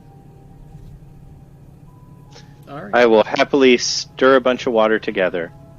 Alright. And so you mix the water and the concentrated remnant together. It kind of like starts off as kind of like a whitish blue slurry, but then soon becomes clear and crystalline, glowing of faint teal. You can see all the way down to the bottom of the barrel. Hey, Lydia, does this feel about right? She climbs up. It's like she uses one of the nearby seats as kind of like a footstep, and climbs into the water. She dips one leg in, and she communicates to you. Yes, this seems perfect. Okay, you're welcome to be whenever you want to, but you don't have to be. She climbs into it, and she sits there, and it's just her eyes and her nose that are peeking up over the surface of the water. So, you're happy like this? Mm-hmm. Okay then. Okay. Do you ever have to go to the bathroom? That's rather a tricky question. Wow, how dare you ask her? It's at this moment that she shits violently. No, I'm just kidding. Well, like, for real, this is a thing. Like, does Yeah. she know how to use the restroom? She lives in a tube. I Yeah. should step away and drink, you motherfucker. But she said when she's in the tube, she doesn't feel anything, nor not hunger or anything. Mm-hmm. So she wouldn't have the need to use the bathroom, right? Or she shits out remnant, for all we know. Yeah. Yeah. So she replies, every part of me is self-sufficient and recycles itself when I'm in the water. But if I'm outside the water for too long, yes, I do have to go potty. Do you know how to do that by yourself? Are you self-sufficient in that way outside the water? You can see like the faint glow of red on her cheeks, and she like nods. Okay, good. Sorry, because from what I'm getting from what you've said so far, you may not have had the kind of upbringing that the rest of us had, so I just wanted to make sure you know how to take care of yourself. Yeah, she nods. I could do it. Okay, good. Does anyone else have any questions? No, as long as she's happy, then that's fine. We may have to think of a more mobile way to move her and her new contraption, like something with wheels or something that we can transport her in. Is there a dolly somewhere we could put the barrel on and just lock it when it doesn't need to move? Ooh. I look over to, Yeah, the King of the Unwanted actually chimes in here and he says, "Oh yeah, we got something like that. We usually use it to transport crates and things like in the ship, but you could use it in this case." I have an idea. Ooh. Hey, Lydia, have you ever cast a spell before? She nods. Yes, lots of them. Can you do shape water? She doesn't quite like understand the question. It's like, what does the spell look like? I cast shape water on the barrel, and like she and the water levitate 2 inches up, slightly out of the barrel. Ooh, okay. As you show her this, roll me an Arcana check. What? No. You just remember, you told me to roll it, so it's terrible. I got a 1, so it's a 9. So you don't notice anything out of the ordinary except for this, which everybody can see. She casts shape water, except she creates a bubble of the remnant infused water around herself, and she's floating in it like a sphere, and she kind of just travels around inside of it. She kind of moves around freely, kind of just like kind of circling around the room, kind of going up and down, and she's kind of just moving around playfully. Before then just floating right before you, just a couple feet above the ground. Well, when you're done moving the water around, just make sure to put it back in the bucket, and I think that solves that problem. I look to Blake's characters. And then she climbs back into the barrel with the fluid. As she makes sure to empty all the fluid into the barrel and just like sits there, still having her eyes and nose above the surface. Yeah, I think we're good without the dolly. Okay. Any more questions? What other spells do you know? They had me try lots of them. Do you still remember all of them? I don't know them by name, but I should know all of them. I start doing a bunch of different cantrips. Can she copy every spell I do? As you go through all of your cantrips, and do you also go through your spells as well? I will show her how to do them without actually casting them, just to negate issues from happening. Oh, okay. And she kind of like nods to every single one that you mention. Nice. That's good. So you're definitely able to take care of yourself if you want to. And then she replies, sort of. What do you need help with? If I use too much, bad things happen. What kind of bad things? And she kind of like gets on her tippy toes to like kind of like expose her mouth above the surface of the water, and she like kind of points at her mouth. Oh, it uses you up. She nods. If we give you enough remnant, could you make a new tongue? Did you ever try that? She shakes her head. She's not a lizard. Shakes yes or shakes no? She shakes I her don't head know. no. Sorry, what'd you say, Dree? So she's not a lizard. She's not a lizard. It could be. You never know. No, we already figured out what she is. She isn't a lizard. Yes, she's an artificially created life form, which has a lot of unknown characteristics, and for all we Right. know, she could regrow something. Exactly, nanotech. Nanotech. This isn't a nanotech. She's a human being, not a robot. She's not a human being. She is not a human. We've established. She's closer to a human than a fucking robot. We don't know No, that. she's much closer to a robot than a human. You know, now you're wrong. Now you're What? Yeah, like She's much closer to being a robot than a human. She is artificial in all of her nature. She is made to appear to look humanoid, but even then, she doesn't even look like a human. She is entirely artificial. She is alive, but she is very far from human. As far as genetic makeup. Right, now here's a good question. Can she breathe water? I don't. Yeah, can she? Do you need to breathe when you're in the water? Because I'm assuming you don't need to, as long as you're in remnant water. It sustains you. She nods. Yes, I don't need to breathe in this water. Normal So, water, no- on the other hand. No, she cannot breathe water. So you're a damn fish. No, she's not, because she just said she can't. Yeah. She can breathe in water. Is there something wrong with being a fish? Oh shit! You're a fish, you blue fuck. How about that? Hey. Bring it on, Bluey. I couldn't actually understand what you were saying. Sorry. Oh, no one can. Trust me. It's called destroy language, and no one can understand it. Keep going. I'm good. Keep going. Hold on, I'm posting another. I think she is the package, right? No. No, she is. She was in the crate. Yeah, she's the package. Like, we have the package. The package is being cared for. We are pampering the package. We're talking the package. We're going to help the package with her teenage angst. It's all good. All of us by end of it. We're going to take package to get a makeover. Like, she's going full UPS, touches of maybe FedEx for the better coloration. Oh, yeah, okay. But we're not keeping her. We still gotta deliver her. Lydia, do you want to be delivered anywhere?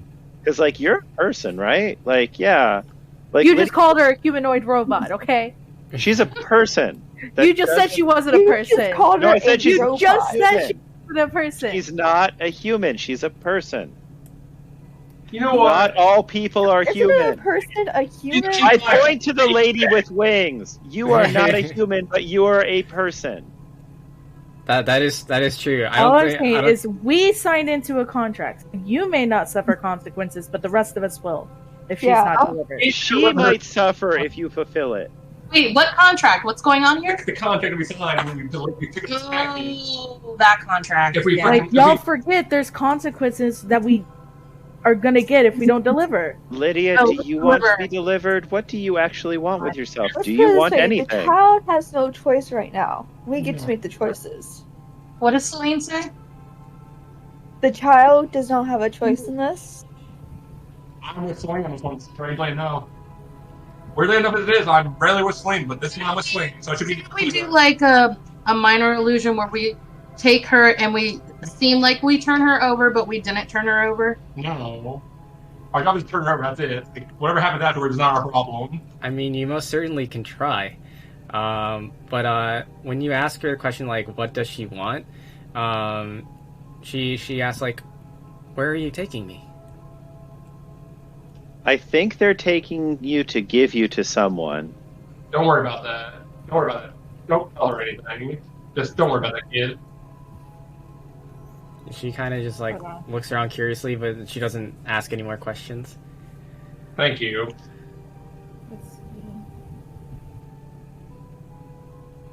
All right. Oh, where did we need to deliver her to? Does anyone remember? Does anyone remember the address? I have it. Okay, just give me a I second. have the address.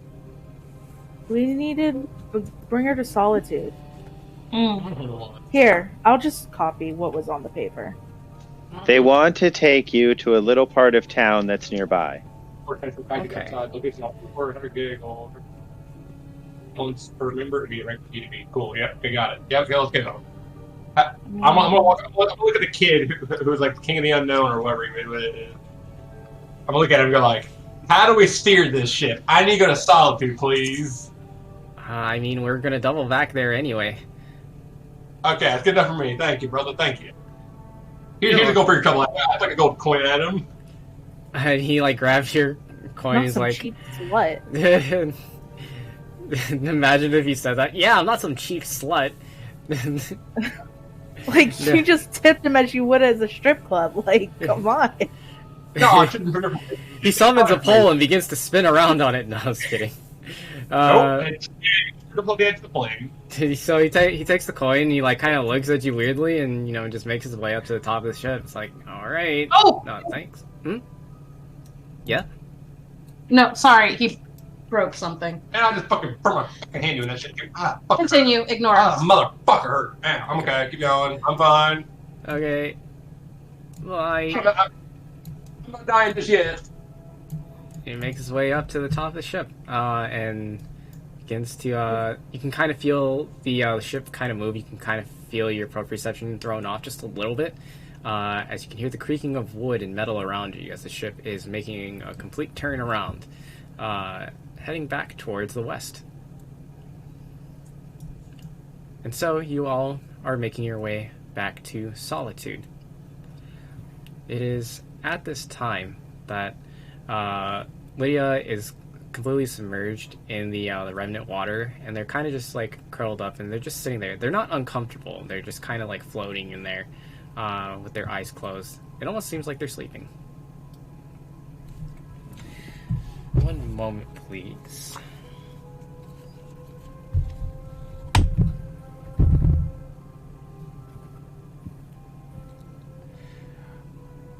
Oh, all right.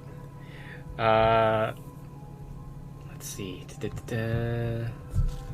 don't know if the number means anything, but I have it as well. Okay, got you. And so, in the middle of the night, as you're all traveling back over to Solitude, you're all resting in your rooms. Lydia's barrel is residing in the office area of the King of the Unwanted. An intense glow begins to radiate from the barrel, and it begins to fill the other spaces in the ship. Roll me perception checks. Sure. Whatever you want, baby. Whatever you want.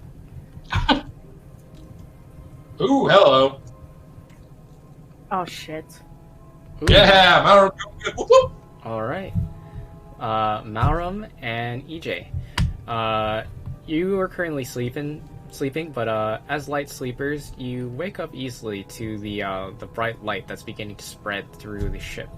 Down the hall, you can see that there's a bright teal glow, and it kind of like ebbs and flows. It's almost like the light is alive. I would like to show it my void fish. Oh. I want to show my void fish too. Just hold it up. I want to go over to the light, and then I give a weird eye at Malrum holding up his fish. Leave me alone, my fish.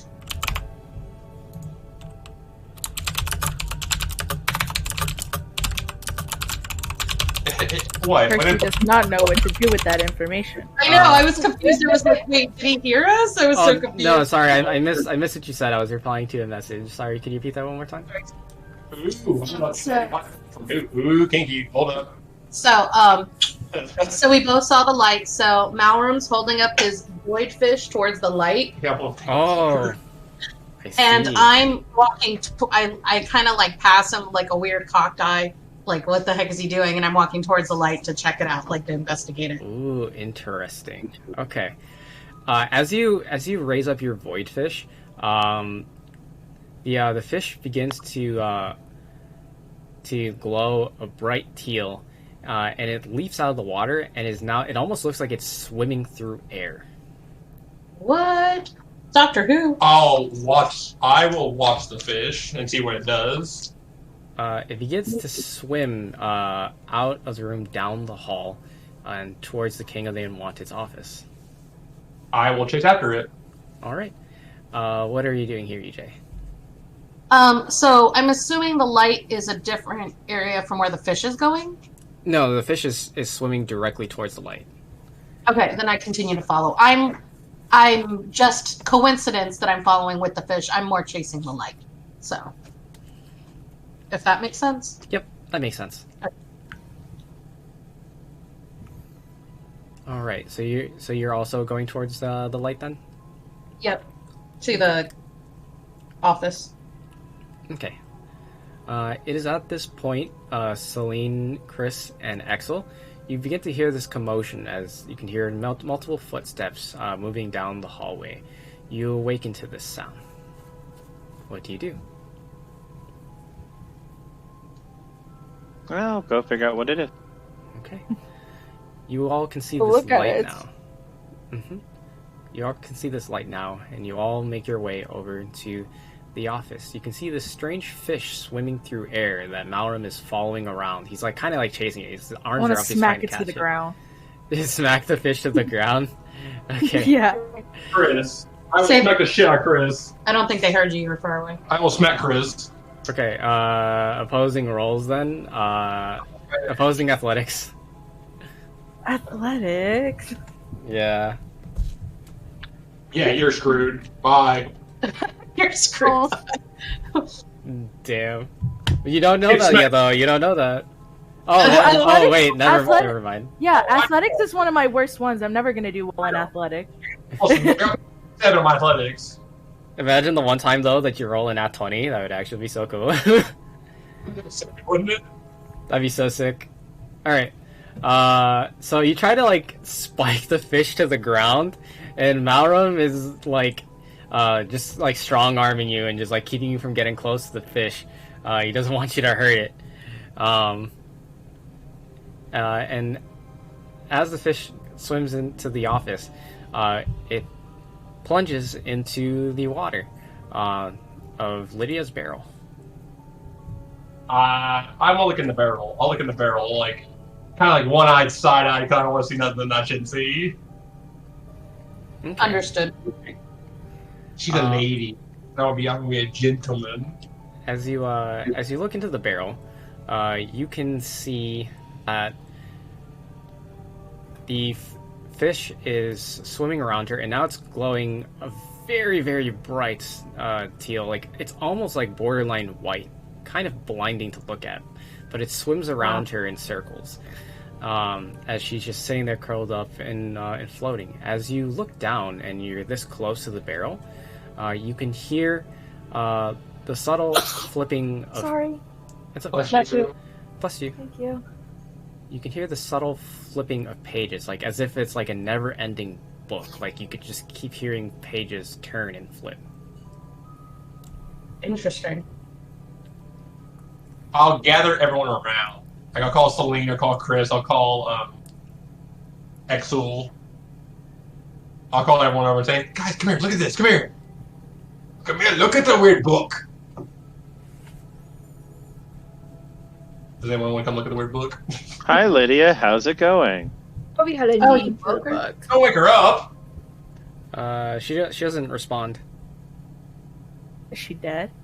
Can we check No, her it's breathing? probably like an REM state, you know? Leave her alone. Don't mess with her. She's doing cages shit. She, Or is she doing the ferret dead sleep kind of thing? she appears to be alive. Like, she's in the water. You can see like her chest, like, and rising and dipping, like she's breathing under the water. She appears to be fine, but she doesn't respond to anybody. I'll take the fish out of the water.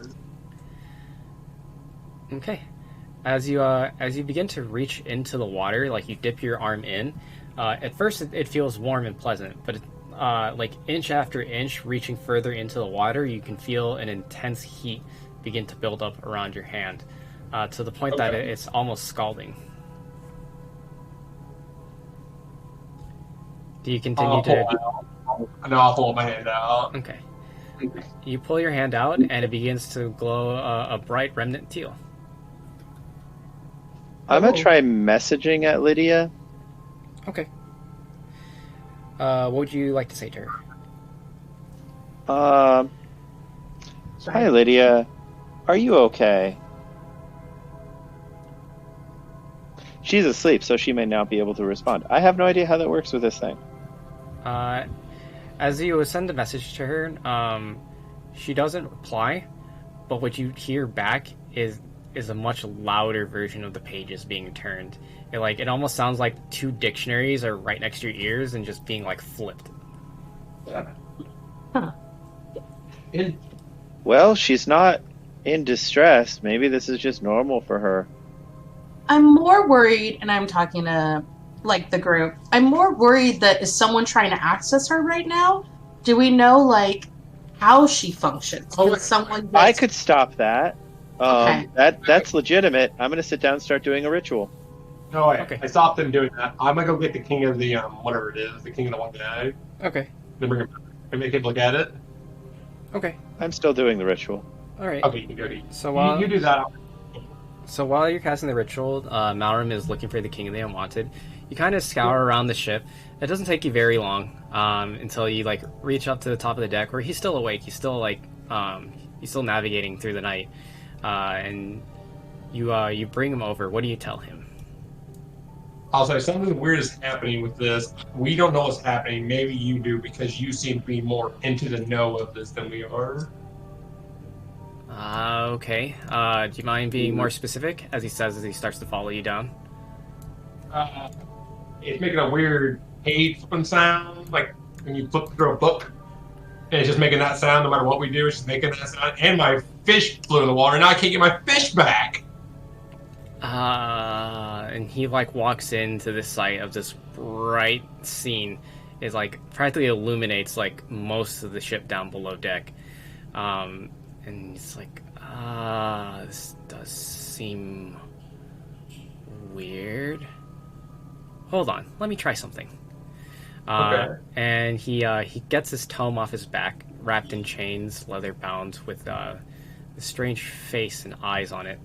And as he takes it off his back, the eyes open wide, and the pages begin to open and then begin to flip violently, back and forth, as it finally leaves off on a single page, and the words move and shift around on the page.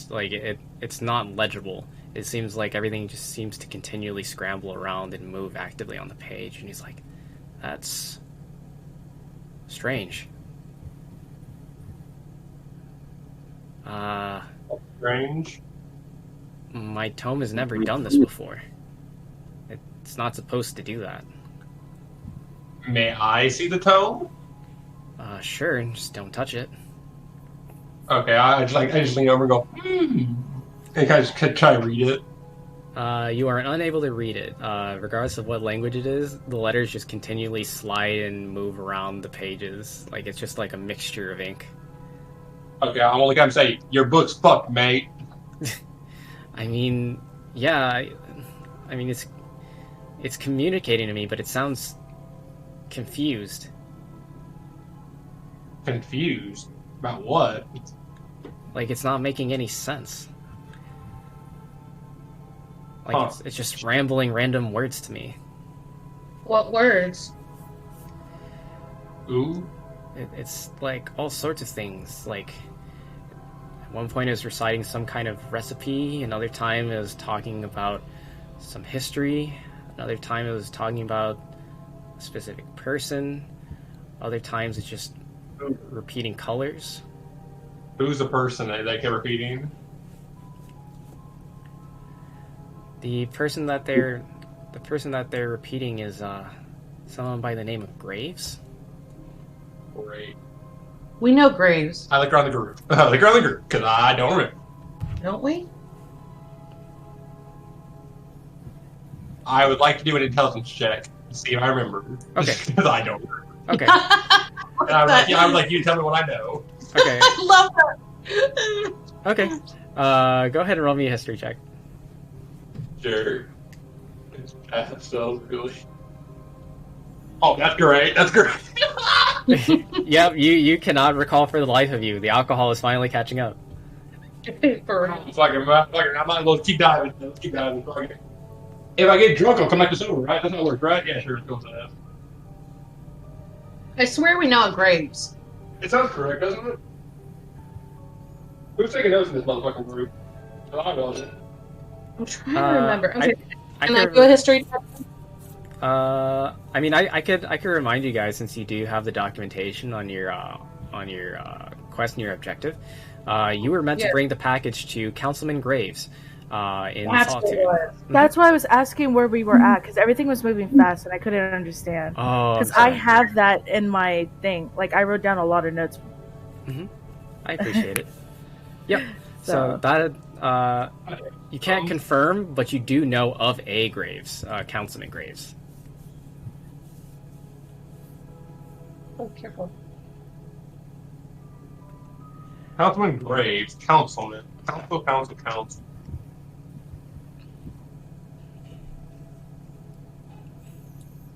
Yeah, because the package can be received from Bay G at Councilman Grave Estate. Okay. I'm going to. What?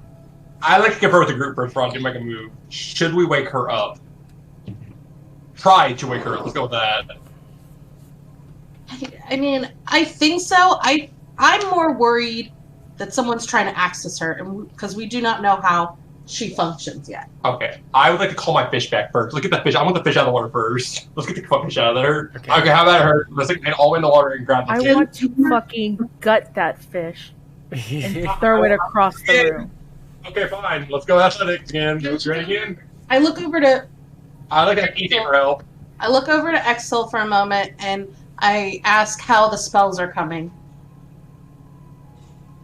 You'll know. There'll be a sandcastle. Just wait for it.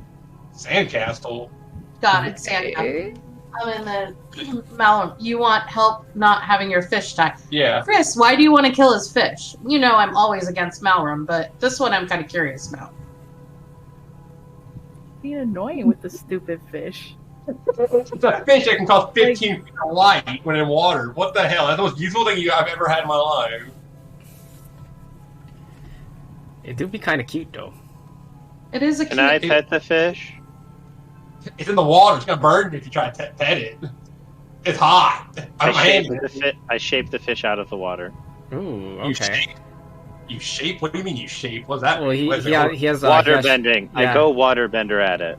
Yeah, he has shape water as a spell, so he can literally just like take a globule of the water that is swimming in and takes it out. And, I add it to the lovely stream of books floating around me. Okay, so now you have a floating bright teal globule of water with a void fish in it that is now gyrating around along with the books. Excellent. This is pleasing. I walk up and ask for my fish back. I tell him he is welcome to take his fish back. Hopefully it won't burn now, but I don't know. He was so nice to give him the fish. He was so nice. I'll give him the fish back. I'll let him keep the fish. Don't float in there. The fish might be happy there. It hangs out in its little stream. Yeah, in its little glowing stream. It sounds pretty fucking sick. You're just fucking Aquaman at this point, bro.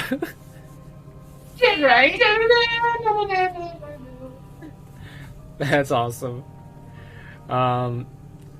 But as you're all kind of like trying to figure out what on earth is going on, is there anything else anyone does at this time?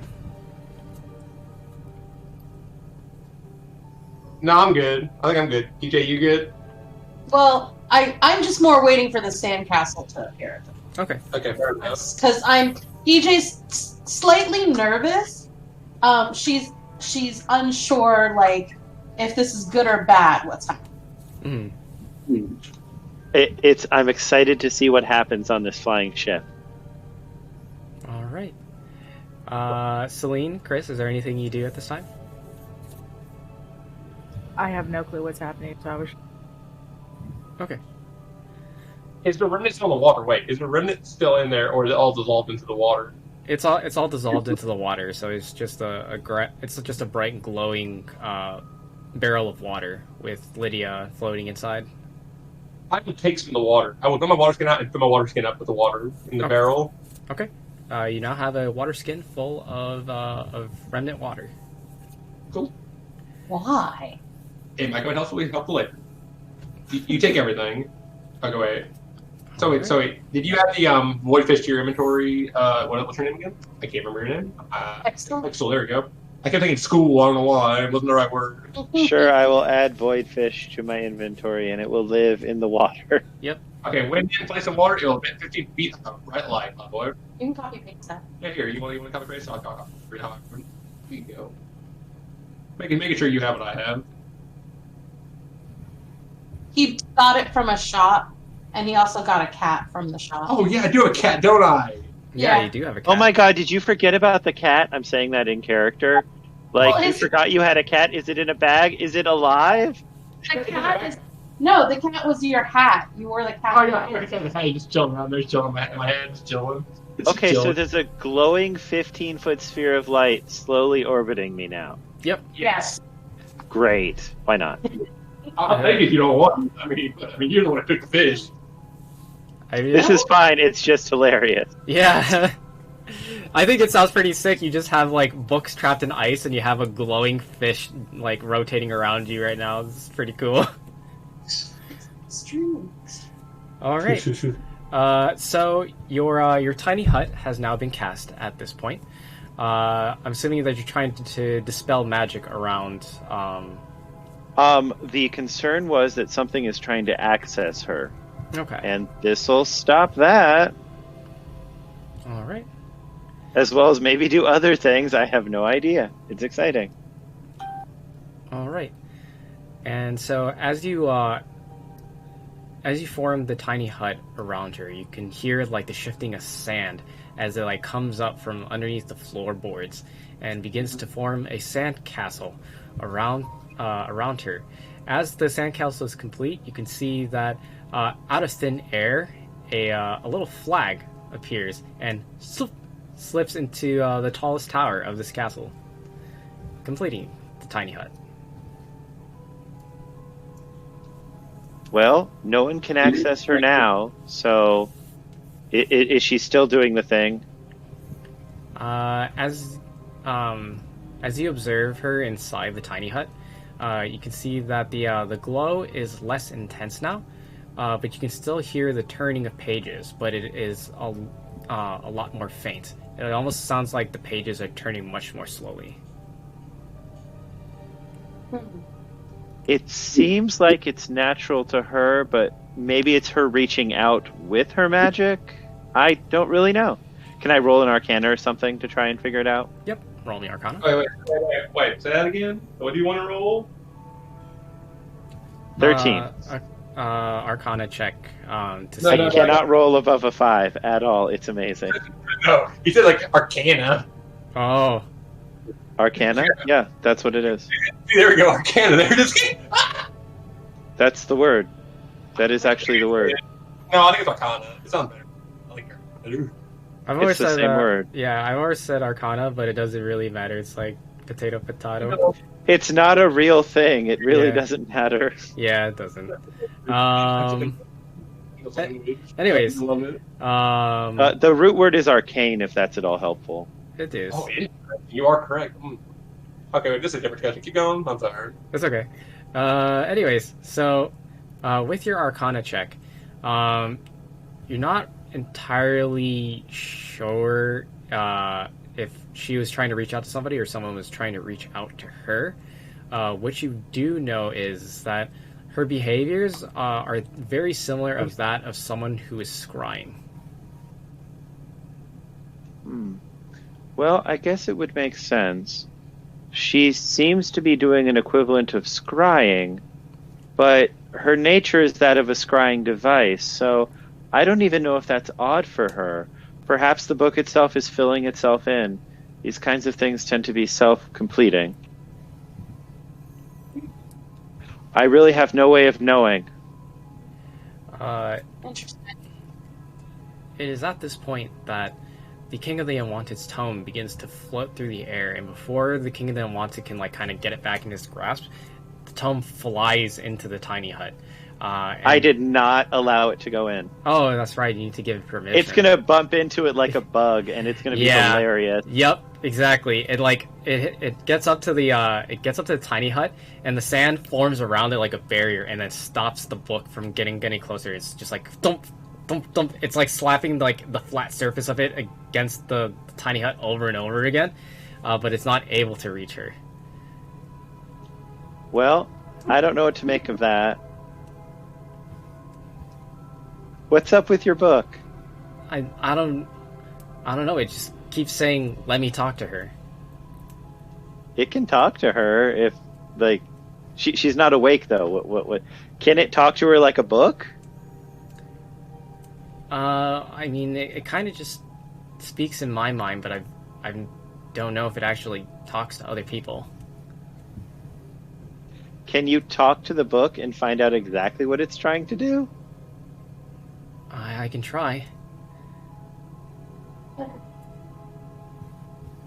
having a lot of trouble with books these days, I'm getting. It's very strange. It just keeps saying touch. I turned to everybody. Do we want it to touch her? Do not move the child. Yeah, we don't know much about it.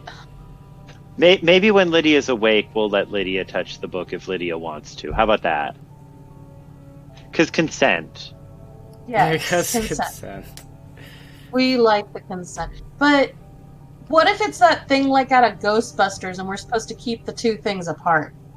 That's true, but we won't know. You know? Hey, what is your book? Is your book like the book of evil and terribleness? Yeah. What's up with your book? What is the book?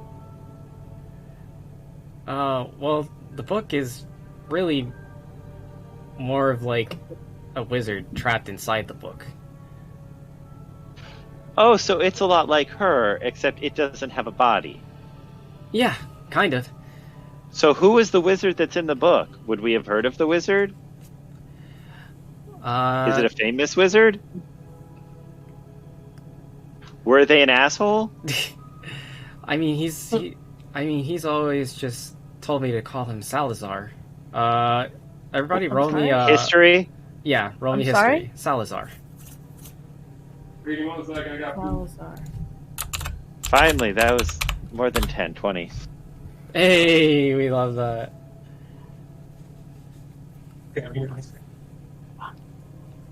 Okay, history? Is that what you want? Yep. Okay, wait. Oh, okay. Never mind. Don't tell me shit. I don't know. Dick. I know thingies. Ooh. I know Dick. Hey. I know Dick. I know. Very Dick. well. Hey, same. We love that. I'll teach you all about Dick. I don't want to hear that from you. You were saying you're a man whore not too long ago and that you wanted to fucking sleep with me.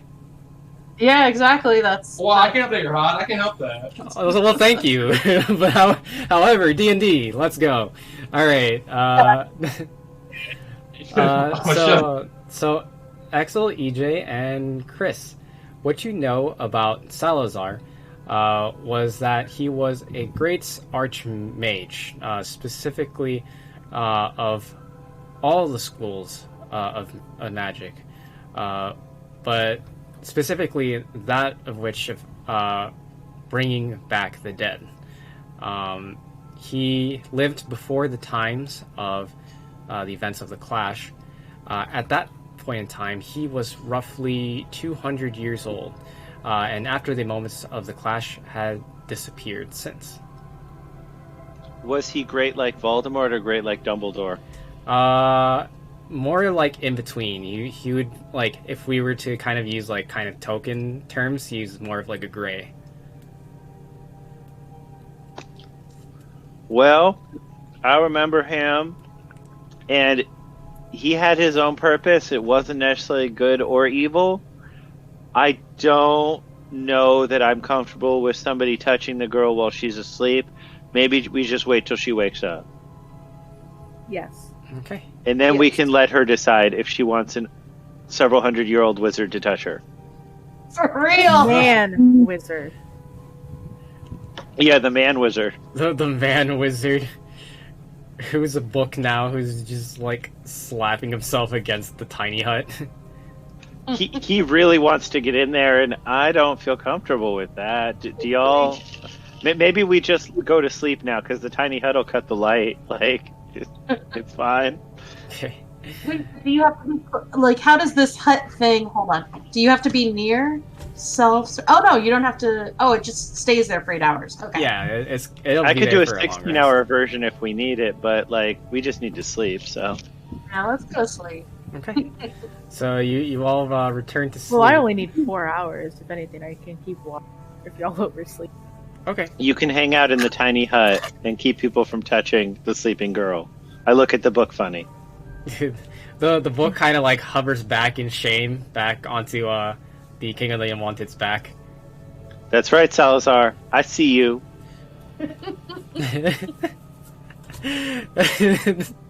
Exel just being dad. For real. Love it. All right. So Chris, you're staying in the tiny hut, keeping an eye on her while everybody else gets some sleep. Yeah. Okay. Yep. Sounds like a plan. And as you do so, I'm assuming you're meditating here? Or are you just staying awake? I mean, I could just stay awake. I don't need to rest, really. Okay. And so, yeah, everybody else, you go ahead and you take a long rest. Everybody retires back to their rooms and gets some sleep. Dree, because I believe you were either high elf or half elf, you basically only need a high elf. So you only need 4 hours of rest, but it's in a meditative state, so you can still stay watch as long as you're kind of just like sitting and you know, with your eyes closed, but you know you're still aware of your surroundings. So you only need 4 hours of that. You go through your meditative state, and as you come towards the end of it, you hear a familiar voice reach your mind. You can still hear the flipping of pages, but you can hear someone say, "Hello? Is anyone there?" Hello? Chris? Yes? In here. Uh-oh. No. You come to me. And then she peeks her head up out of the water, and you can see that her eyes are still glowing of gold. However, you can see that there are 7 white orbs oscillating around in both of her eyes as she looks at you. 7. This looks familiar, isn't it?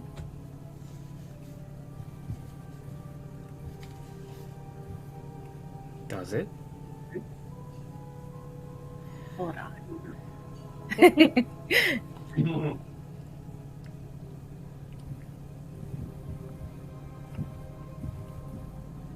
Quickly glancing at my notes real quick.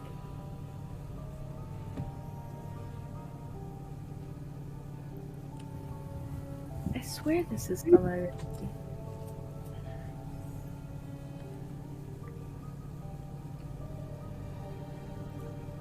I don't know. Okay.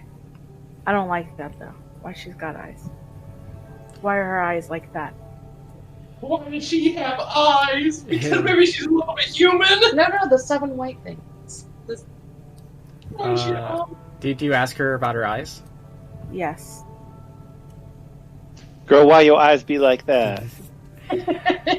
Why you look all like that, man? She climbs out of the water, just like sopping wet, and she just like, kind of just, she replies with, "Pages.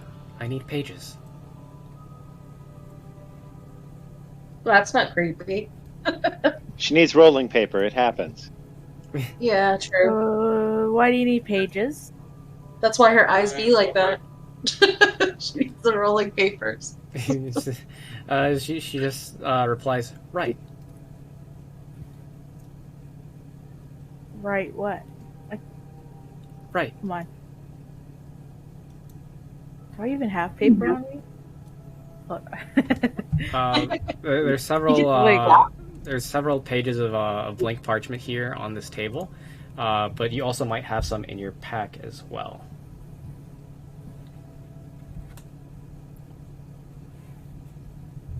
I give her one paper. Okay. She takes the paper from you. She holds it in her hands, and ink begins to form all across the pages. It almost seems like the black ink just manifests itself across the pages and writes rapidly on both sides. And then she drops the page on the ground, and she then just speaks to you in your mind, says, "More." Can I look at what she writes before I give her more? Sure. What does she write? So she has written a full passage on it appears to be a biography, perhaps a piece of history text. Roll me a history check as you're trying to read it and make sense of it. Really should have done better in history if I knew that was all the session was going to be about. But you did.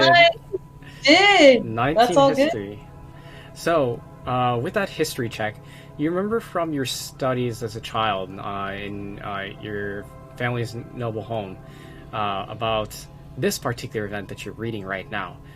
What she has basically transcribed onto the page is the events of the infancy of Solitude, moments before the clash. It is basically the first section of that piece of history, but as you read it, some of the events are different from what you recall from your studies. You recall that Taith and Nock were fighting amongst one another where the crater occurred for Solitude. However, what she has written here was that they were trying to work together.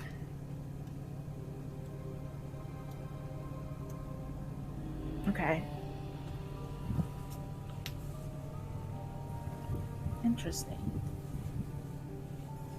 Okay, give her more paper. Okay. So as you hand her more paper, she continues to write more and more.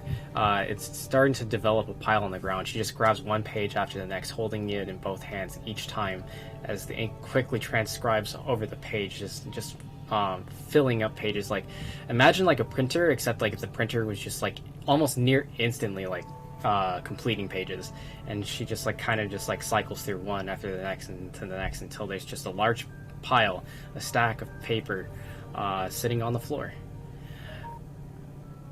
And at which point the white orbs in her eyes begin to fade, and it is just her normal golden eyes. Do you share this information? You aren't here. Be quiet. We're sleeping. I'm just asking you good information. We're sleeping. How could she share? She can walk. She can walk up and take me and tell me. Go. No. So her eyes are back to normal.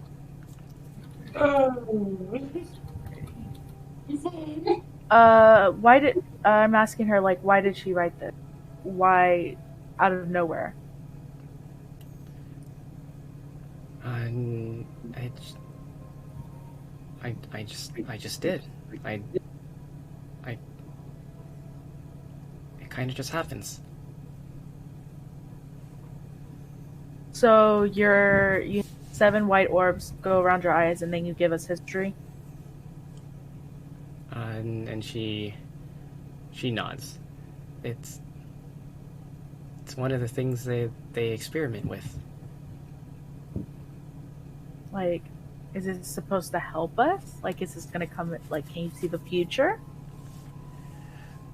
She looks down at the pages and she says, "It's more than just that.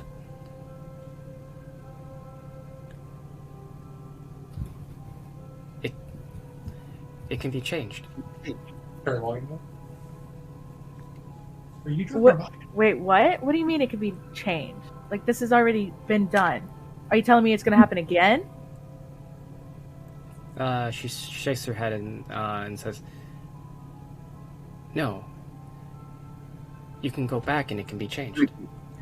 Oh, yeah, she's a time traveler.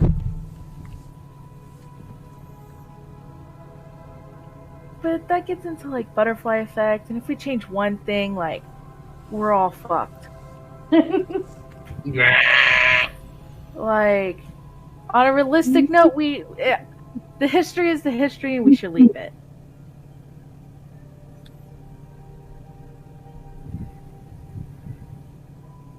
Or is the history where she's gonna mess with it, and then that's how we become the way we are? Ooh. As you're standing in front of Lydia right now, correct, Chris? Yes. Roll me a perception check. Perception. Okay, that I can do. Okay. Still shit, but I can do it. That's okay. With your perception check, you almost miss it, but you can see that on the back of one of her hands, it almost seems like she suffered like a really bad scrape. However, you can see that it's slowly beginning to close, and when you finally make note of it, it almost completely shuts. What was that? What was what? We both know what I'm talking about. What was that? When I cast certain spells, or when I look back into the past, I can't really control it. And when I do it, it hurts me. Most of the time it's not permanent. It usually heals up okay. But other times, and then she like points at her mouth. Disappears. And she nods.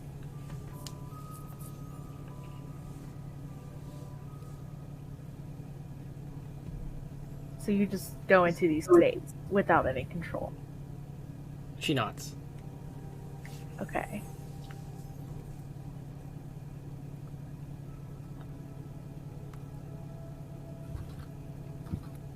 Can, like, we get you out of it?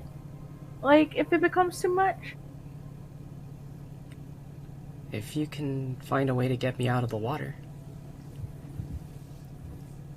So as long as you're not in water, you won't have those situations. She nods.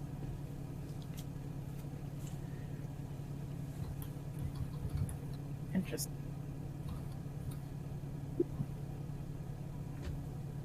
Yeah, for real. It does have those vibes, doesn't it?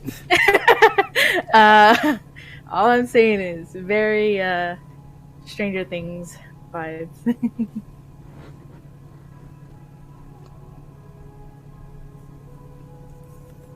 All right.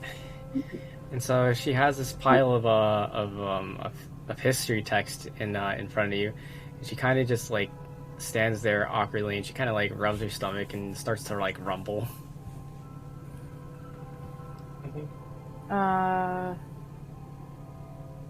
Chuck her back in the water real quick.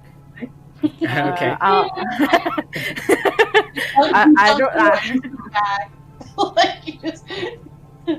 don't have any food on me right now. And then I want to gather up the papers. Okay. I know what they say, so I'm gonna rip them up and toss them. Okay. So you rip up the pages and you toss them away, and you put her back in the water. And she doesn't like oppose you. She's just kind of like seems a little bit pouty, but she gets back in the water and then she sinks back in and submerges herself. Can I use the water as like a shredder? Just disintegrates the paper. Wow, you did this thing for me. Now I'm going to rip it up and make you bathe in it. Well, all I'm saying is this could get into wrong hands, and things can go bad. Could you just burn it, maybe? No, don't listen to me. I'm not there. That seems kind of a bad idea on a wooden boat. There's lanterns all around you. That's also true. Yeah. It's up to you how you want to dispose of the paper. I like my shredder idea. Just like throwing it in the water? Okay. She can keep her work. She's going to be covered in paper mache when she gets out.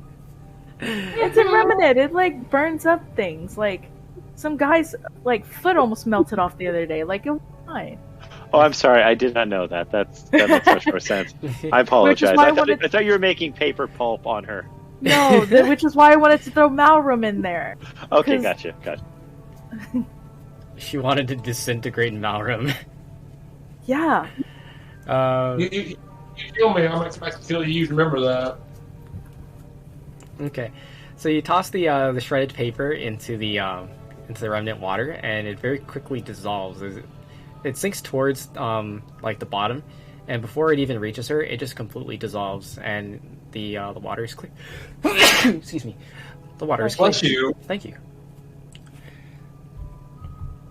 And so,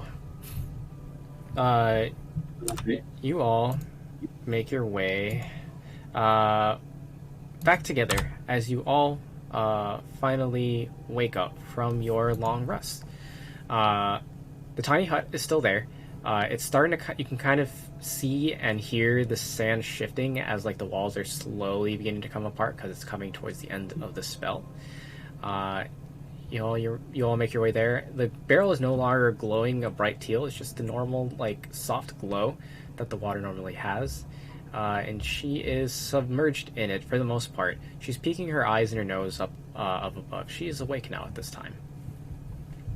Give her a little pat on the head. That's all I'm thinking. Good job.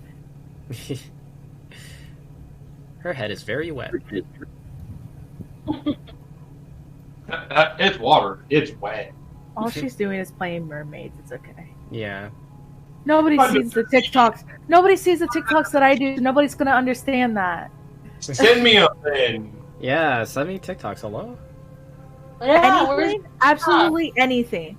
Yeah. Where are my TikToks? Yeah, for real. I haven't been on for the past few days.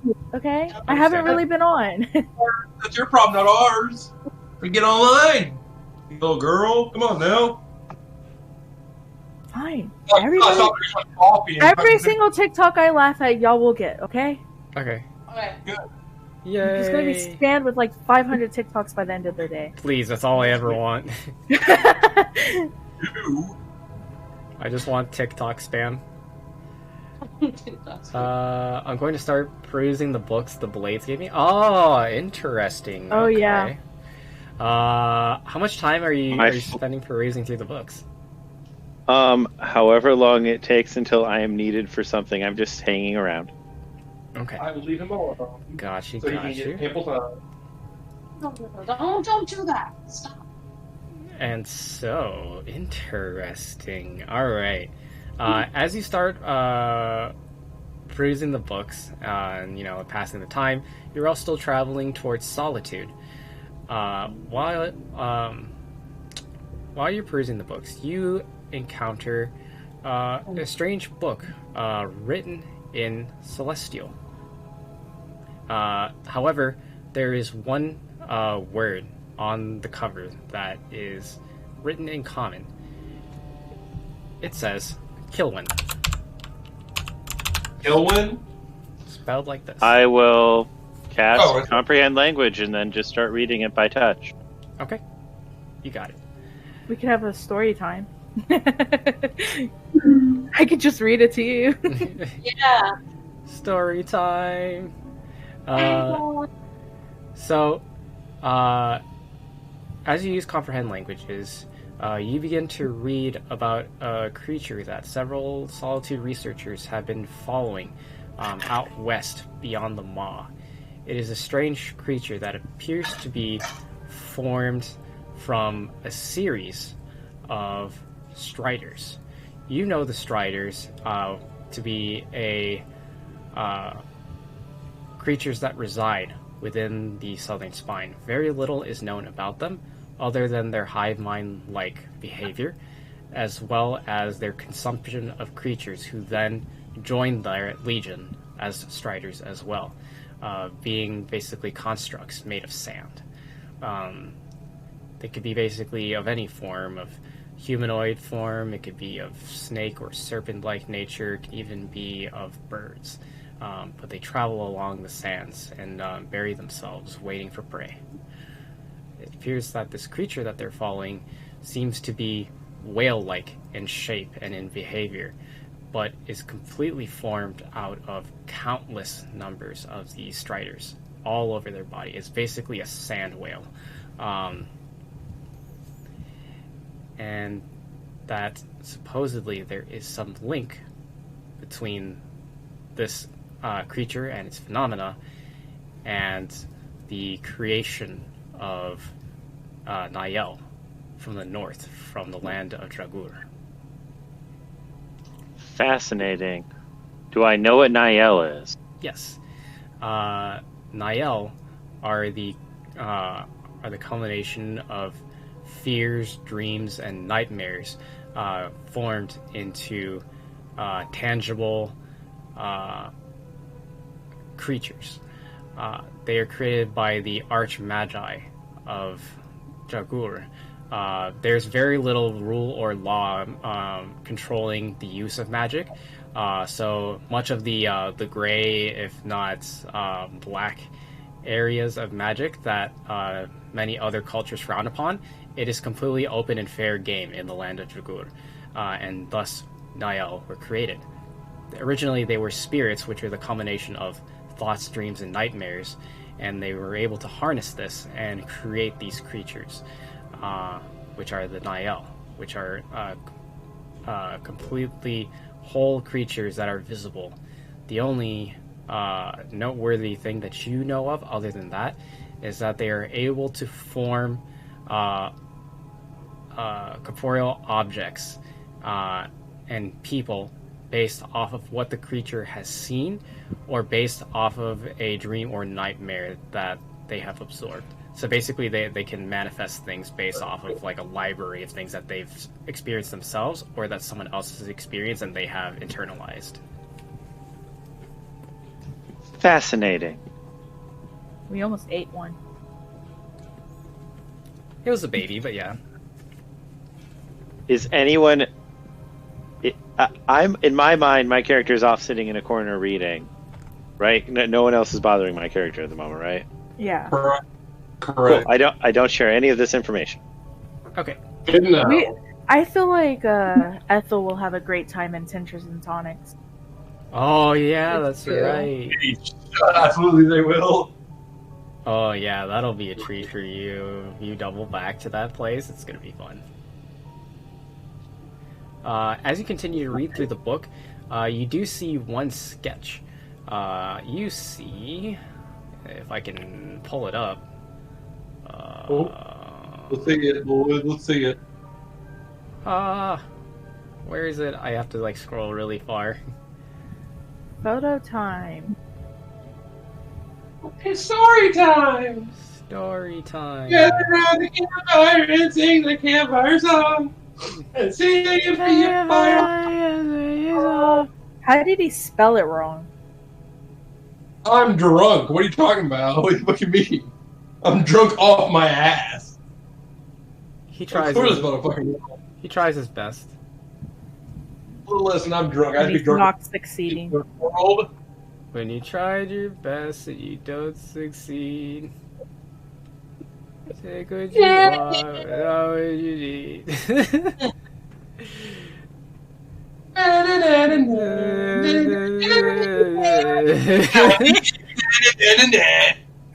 And I want you. Oh man,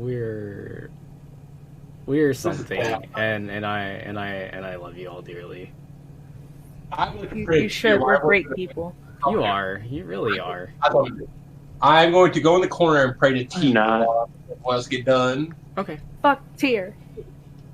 Wait, your character is praying to Law? No, he's Here. God of War. The God of War. God. Here. Okay. Do you want to know the gods? You want to pray for me? You want to pray for me? Whatever your name is. Huh? Exel. Oh no, I'm sorry. I thought he said Helm, and I was like, no, error. No, yeah. It's so gross. Yeah, if you want to know the gods, I have it in one of my notes. So I can always send it to you. There's somebody, and there's somebody else. Oh, There's Noctaith and Nath. It's a sky whale after all. Yep. It's a sky sand whale. That is We should steal the sand whale. We should steal it. Oh, it's sand, not cloud? Okay. Yeah, it's I made. should It's point made out of sand. if you get near it, you might become a part of it after it eats you and shits you out as a little sand creature. Okay. I mean, that's the game you play, right? Yeah, sure. Because that is a giant composite creature made of creatures that it's eaten and pooped out into sand beings. Mm-hmm. And as you kind of look through the other books, you see that there's a lot of related literature here, specifically focusing around the Niall, around Bless, Remnants, and the Remnant Touched. That is the trend you notice as you continue to read through the literature. Do you continue reading at this time? Yeah, but we don't need to focus on this. You guys can keep going with the rest of it. Gotcha. Okay. So what is everybody else doing? Are we awake? Like, is it a new day? Yep. It's a new day. It is now daytime. You've all had your long rests, and you have a Lydia just kind of standing there, just like sopping wet. She just climbed out of the barrel, and she's just hanging out. Malron, Can I get go- food. Okay, yeah. What's up? Can I go downstairs and get more remnant? Yes, you can. Okay, I'll take. Let me look at my inventory real quick. Sorry, I made sure around it. You're fine, you're fine. Careful. I'm about to fall my ass here. Okay, I'm okay. That's good. I'll take 1, 2. Wait. 1, 2. I'll take 5 things of remnant. I want 5 things. I'm waiting for the boat to fall out of the sky. I'm waiting for that too. Don't worry. Waiting for the boat to fall out of the sky. We've taken all the gasoline, and the boat falls. Right. Oh, gee. No, I'm just kidding. So you go ahead and you get 5 more units of concentrated remnant. Okay. Do you do anything with that at this time, or are you just holding on to it for now? I'm gonna hold on to it because I need to get some things to someone to do it. Okay, gotcha. So Lydia kind of like looks around. She looks at the ground and then looks over at you, Chris, and kind of just like tugs on your sleeve.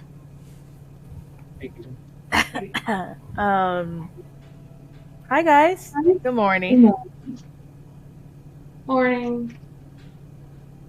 So, me and Lydia had a fun night. Yeah. And I raised eyebrow.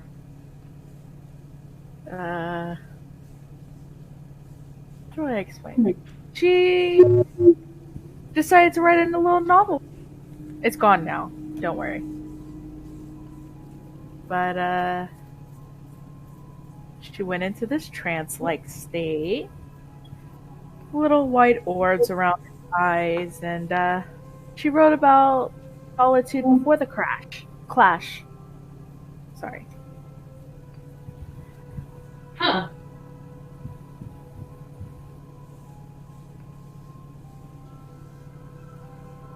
And she talked about changing the past.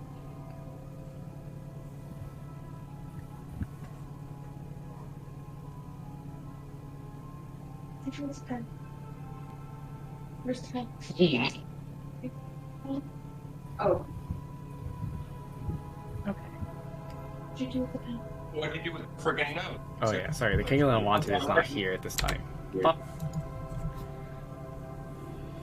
He's gone. It's like a magician. yeah, he disappeared. Ooh. He's so sparkly. Oh. But does anyone reply to this at this time? No, it's been silenced for like 5 minutes. What's on her hand? Sorry. What? Basically, she was. Well, actually, you want to repeat it, Tree, or? Okay, go right. I heard it. I think it was like something about like it's about what happened last night, right? Yeah. Okay. I'll ask her. Then where is it? Like, what do you do with it? It's history. And I erased it. Why? It's history. Like, we could like put that in like a museum or something. We might be able to sell it to someone. Could get into the wrong hands and we could be in trouble. Oh, we give a baby Niall to a random potion maker. We're kind of out of that jurisdiction.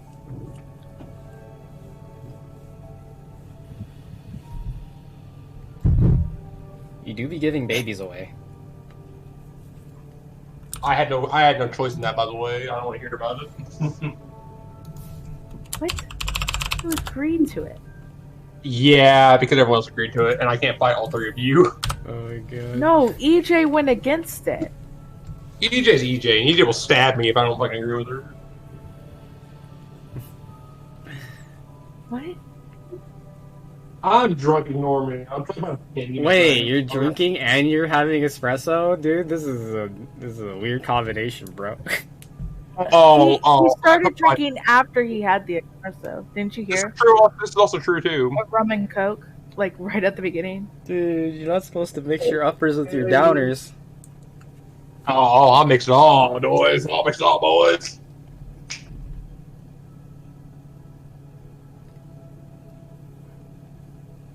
Okay, and so, as you're all kind of discussing about history and about what happened last night, the King of the Wanted then returns back down. He makes his way down below deck and strides into the office and looks around. As he enters the room, you see the eyes of his tome open immediately upon entering. And he looks between all of you and says, "All right, well, it's morning. Do we want to see if You want to fiddle the kid now? why did you say it like that? That's very weird. And I mean, he's a book. I mean, She. well, I mean, he too is a book." And he like points at his tome. Anyways, hey, Lydia, do you want to try touching his book? Maybe you can learn something from him. And Lydia kind of like looks at the book warily, and like looks between like all of you.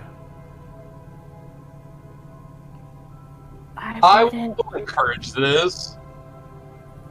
You'll encourage it? Yeah, I'll encourage it. Why not? I got nothing to lose.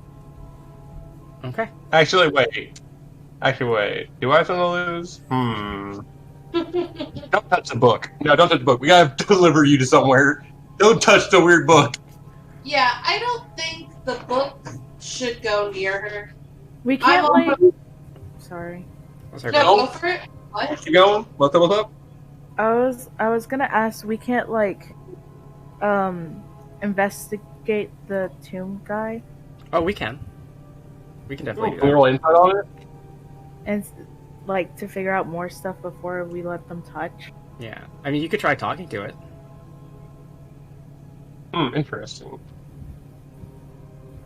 I'm gonna roll insight to get its true feelings. Because his true feelings. Well, you have to talk to him first. Okay, I'll talk to it first. I'll go, Yeah. "What's up, brother?" Yeah, because I mean, otherwise, like, all you have to base off of is a weird blinking book. You know what I mean? Like, That makes sense. Yeah. I'll say hello.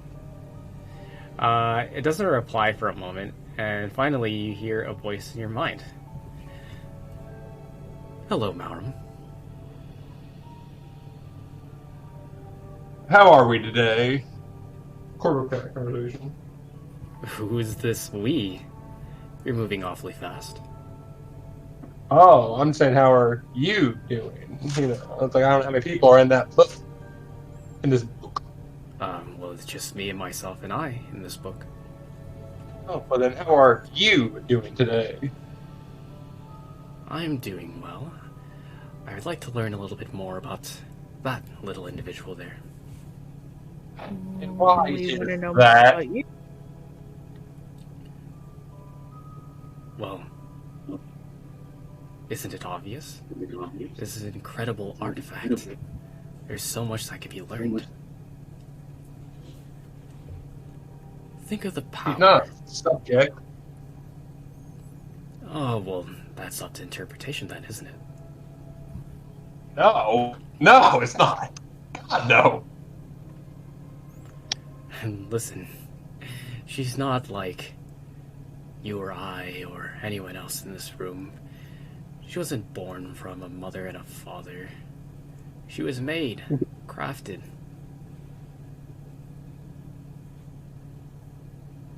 She still feels just like the rest of us. Maybe. But it's very clear that she's not the same. She might not be, but still.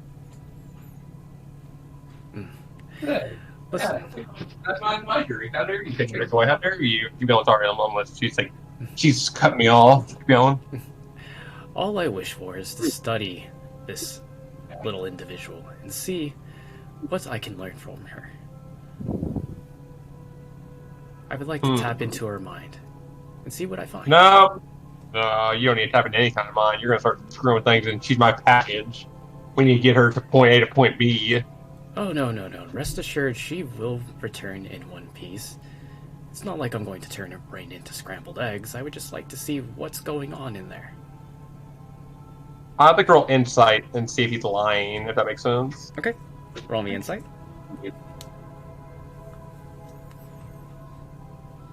Okay, that's good. Okay. Not bad. I graded it though.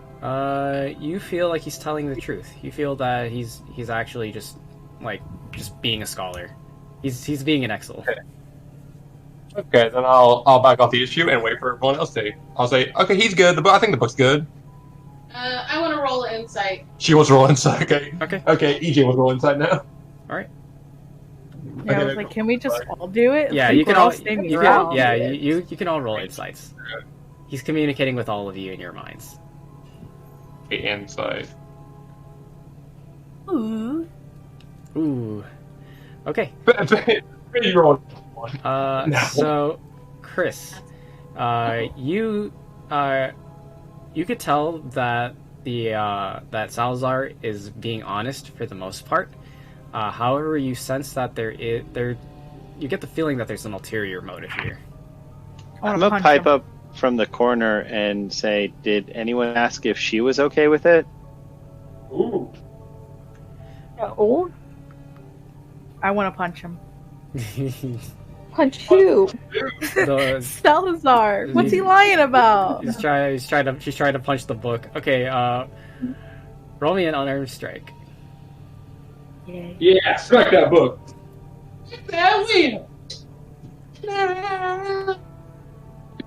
Oh, come on. Ooh, Oh my god! I did some damage there. nice. Just a hit. So, you go ahead and roll for damage.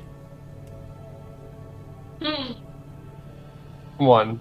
Nice. Hell yeah. So you managed to punch the book on the King of the Unwanted's back. He's like, "Hey, what's the big deal?" And he shields himself with his arm because he thinks that you're gonna punch him, but instead you punch the book, and it kind of scuffs up the cover of the book. However, one of the chains that binds it unravels and grabs you by the wrist. He says, "Now, that was rather rude. You have an ulterior motive. Alright. We'll take it easy. Sheesh. No. You didn't have to hit me that hard. Anyways. Yes, you're right. I do have another idea in mind. I would like to see if I can learn how she is traveling through time, as it were. There are spells that are similar to this, but not to the extent that I have been hearing about. I would like to know more. That's on a need-to-know basis, and you're not a need-to-know. Do we all hear this? Period. Yep. He says this all in your minds. Okay, I'll pull my longsword. And say, okay. It's entirely possible he just wants to alter time so that he's no longer trapped in a book. It is possible. I look at him and go, don't aid the freaking wicked. What? Do not aid the wicked. Lydia looks between all of you, and when Exel interjects and asks, like, did anyone ask her? She replies back to you, Exel, and she says, I might be able to learn something from him too. Are you going to break him? And she shakes her head. I don't think so. I'm pretty sure you could if you tried. She looks somewhat nervous and kind of looks at the ground. Well, if you're okay with it, just remember if at any time you want it to stop, just let us know, and we'll kill him. Oh! We'll stab the book to death. Start ripping out pages. Yeah, just straight up bullying Salazar. Just tearing him to shreds. The poor guy. Salazar, think very carefully before you do something regrettable. I take down a lantern from the wall. Oh, okay. I'm gonna smile and fucking sharpen my longsword while staring him down. Ooh, okay. Both of you roll me intimidation. Oh, absolutely. Both of you as in who? Exel and Malrum. Okay. There you go. Hey, 10. Right in the middle. Woo! Right in the middle. 8. So Salazar replies, rest assured, I will do my best to be respectful in the home that is your mind. That's good, and I start ratcheting the lantern flame up higher. Oh no. Alright. And so Lydia reaches towards the tome and rests her hand upon it. And at which point the pages open up again. And you can see that over each page the words are just kind of shifting around. The King of the Unwanted is looking at this this is very different from the way that the pages have behaved before. There's always just static words written on them, but all of them seem to move now at this point. You can see that there is a faint black and purple aura around the tome, and around Lydia is a faint glow of gold around her. It seems like the opposing auras are kind of almost pressing against each other, resisting against each other, until the pages stop and the ink is still. It begins to slowly form into comprehensible words, comprehensible sentences, until it stops. Everything is static on the page. Does anyone look at the pages at this time? Yes. Yeah. Yes. I Absolutely. want to snatch him up. You don't want to reach in there. Oh, God. I'll fight your page. I'll fight your pages. I'll fight you. Okay. So who's reaching for the pages? Or reaching for the book? Chris. Okay. So both of you are reaching for the book, right? We'll put a dart in Malrum's eye. Well, After we have the no, pages. it's okay. Hold on. Not so fast. As you both reach for this book, you both touch it here at the same time. And as you do so, the pages begin to flip violently, and her eyes open wide, and you can see the glowing gold of her eyes, along with 7 white orbs oscillating rapidly within them. You can see like the pages are like starting to leave Salazar. They're like starting to get ripped out. They're starting to swirl around the room in a maelstrom. I'm okay with this. As you feel yourselves become light, as if like you're almost like floating in the air right now, and you can see the space around you. The ship itself is beginning to fade into white. You can't see anything outside of the gaps that are being formed from the ship beginning to disappear. It's all just white space to you. As it slowly disappears until you're standing on nothing but an island of wooden planks. Empty white space around you. The pages begin to flow around continuously, whipping around. You shield yourselves as to not get cut by them. Until finally everything is just blank. With all of you standing in a space where you can no longer tell where the ground is, where the ceiling is, or where you even are to begin with. You still see Salazar and the young girl Lydia standing there, still, unmoving, not reacting. Neither of them communicate to you in your minds. Until finally, the space begins to form again, starting from underneath your feet and fanning back out. You find yourselves out in the middle of the desert. You can see expanses of sand as far as the eye can see, and you can see the shifting of it in the far distance, as well as a disturbance over one of the sand dunes. You can see sand being disturbed and kicked up as it's being misted about and whipped around in the wind. Roll me perception checks. Perception? Yep.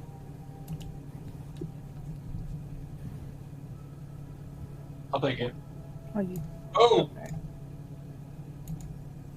Nice. Okay.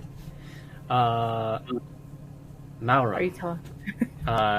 You can see over the sand dunes there are several figures over the dune. You can't quite tell exactly like what they look like or what they're wearing, but you see multiple of them. They're all kind of standing and walking together in one direction, equidistant from each other.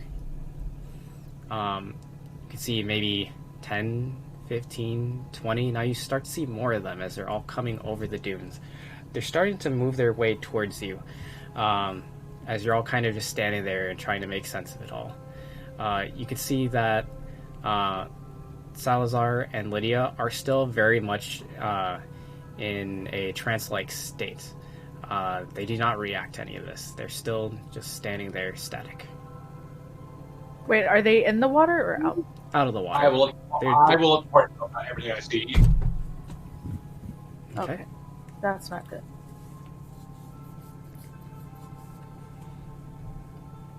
Okay. What do you all do? Ready to fight. Yeah, sounds like we're about to fight.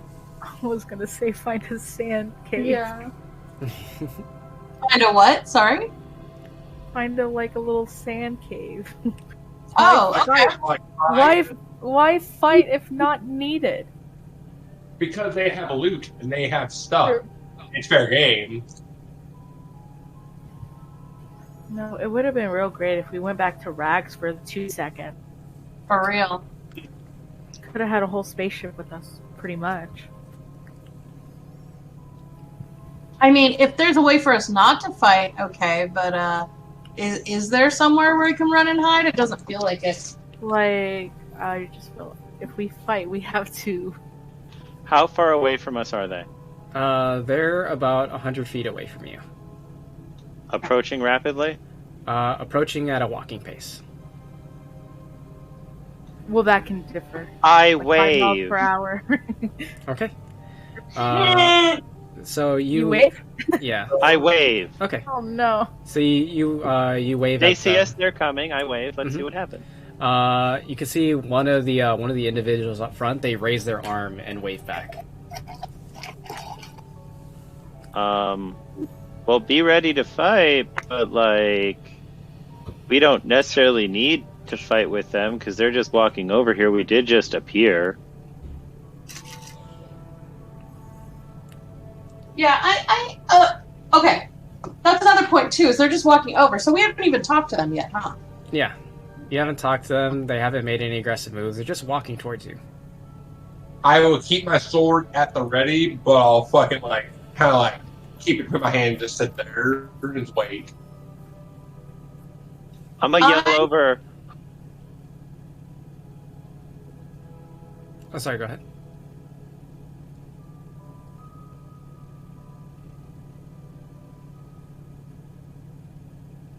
Hello. State your business! As they get close enough, they're about 20 to 30 feet away from you now at this point. You can see that they're all wearing uniform. They're all clad in chainmail and plate with blue crests and sigils adorned on their armor. It appears to be the appearance of a face with the mouth wide open. What is not Legion? What are their alliances, and or what are they against? Here, I can give you the notes. No, I threw a history for it. Oh. Yep. Go ahead and roll me I want to not piss them off. roll me a history check. 20. Nice. All right, here. Really? Wow, nice. We love that. Here, hold on. One moment as I change music as well. There we go. Because I don't think we want to fight them unless we need to, and right now we know nothing about what's going on, so maybe we don't need to. So from what you know from your studies is that Nox Legion is one of the religious bodies, paladins, if you will, that represent the ancient god Nock, who was a mischievous god who often granted wishes and requests of those who gave worthy sacrifice or worthy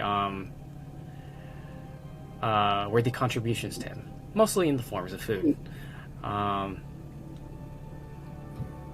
You also Were his followers likely to be violent or unruly? God of mischief, so I'm like, what? Why would he have an army? Only towards those who follow Taith or Nalise. They are at odds with both of those deities as well as their followers. To note, you also know with that 20 that the Legion of Nock existed during the time of the wars prior to the events of the clash, but since then has been disbanded. I will say, well, we're scholars and we're just heading off towards reported site of something interesting happening to study it. We have no quarrel with you whatsoever, or anything to do with anything going on that you might be involved in. Very well then. What are you doing out here? Oh, just traveling. Just I wanted walking. to make a sandcastle. And we did, and it was really nice. On foot?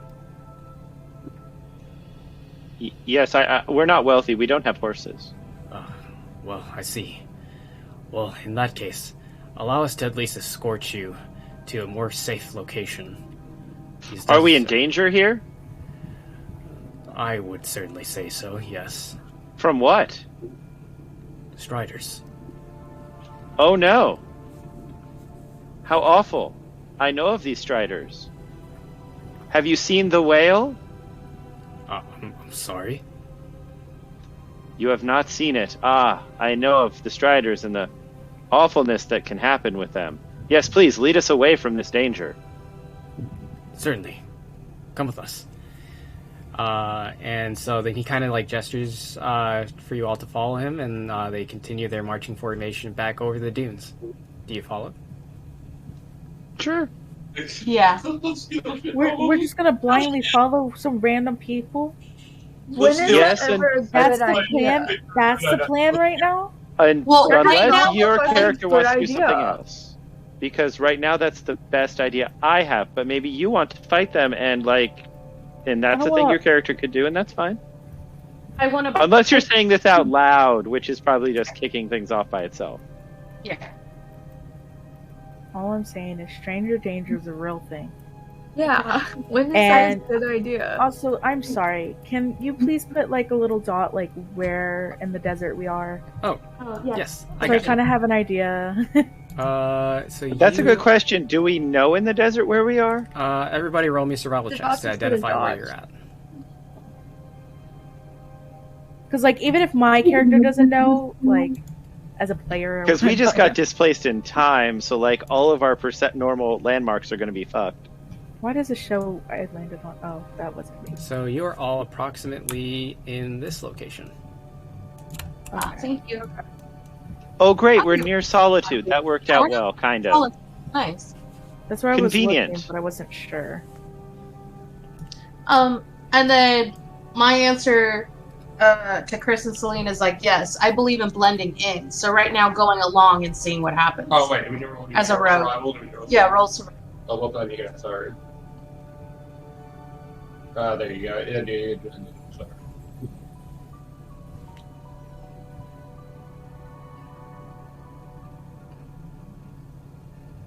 Because we're just gonna have to blindly trust these people are gonna lead us somewhere decent. Well, we're not blindly trusting. We're just giving false impressions that we're going along. Roll insight. See if they are telling truth. Do you? True, you could do that. I'll do that. Okay. Anyone who wants to roll insights to see like what they're get a sense for whether or not they have an ulterior motive, go ahead and roll. There you go. All right. Oh, Celine, look at that. Celine coming in hot. I know All right. nothing. God. Celine and Chris, with your insight checks, you sense that everything they're doing in earnest. It seems that they are just kind of patrolling and trying to help out the nearby region. You don't notice like any like strange like behavior, especially from who you assume is like the leader of this particular troop, or from the other soldiers around him. It seems like they're kind of just doing their job. It's just another day out in the field. They don't seem to mean any ill will towards any of you. Okay. And then like, how are we gonna lug these two in? How many people are there in there? Like, how are we gonna be inconspicuous with these two? I don't know about how we're going to be. I mean, I'm a fish person. We were not prepared to come here. Nobody's really in a disguise. We probably all look weird anyways, but they haven't reacted in any way yet. How many patrolmen or whatever? Are there? There's about 30 of them. Would you like them to help carry Lydia, or? Nope. I'll just cube Lydia in some water and drag her along with us. Like, okay, realistically, what we need to do is we need to break Lydia out of her trance-like state, because this could go very badly. True. I would try with Lydia. Y'all saw like, she's missing a tie, and last night she got wounded because she used her powers. So like, this is gonna go on. How did she get wounded? By using her powers. What kind of wound? Like a really, really bad scrape. Where? Like, did you tend to it? Is she bleeding? No, it healed up on its own. Oh, okay. But she said if it goes on too long, then she could lose parts of her. Oh, like her tongue. Yes. Got it. Okay, so try to wake her up. Yeah. Let's... Okay, I will. That's why I asked if she was in water or not. Yeah, she's not in. She's not in. She's not in water anymore. She's out of it. I'll put her back in water. No, don't put her back in Yeah, the water. because what was said earlier was to get her out of that state is to get her out of the water. Yeah. So- So she's in the trance, but she's out of the water currently. Yeah. Oh, well, that doesn't work then. I need to wake her up. Like, I don't know if we just put her back in the water and it stops it or what. Well, let's try that. I shape water around her again. Okay. You shape water around her. Don't do that. God. Would you, Malram, do you want to mix the remnant that you collected? Yeah, I'll give her some. Okay. So you use one of your 5 uses of the concentrated remnant. You toss it in, it gets quickly absorbed. It becomes a slurry before then suddenly becoming clear again, glowing a faint teal. As you do this, her eyes begin to readjust. She blinks a few times, and she floats around in the water. She communicates to you, Excellence, says, "Where are we?" We're approximately X number of years in the past, just a little south of Solitude, which I say quietly to try to not tell the soldiers that fuckery is going on. I think you traveled this through time? Did you do it on purpose, or was that the book? I'm not sure. Well, we're here now. Are you okay?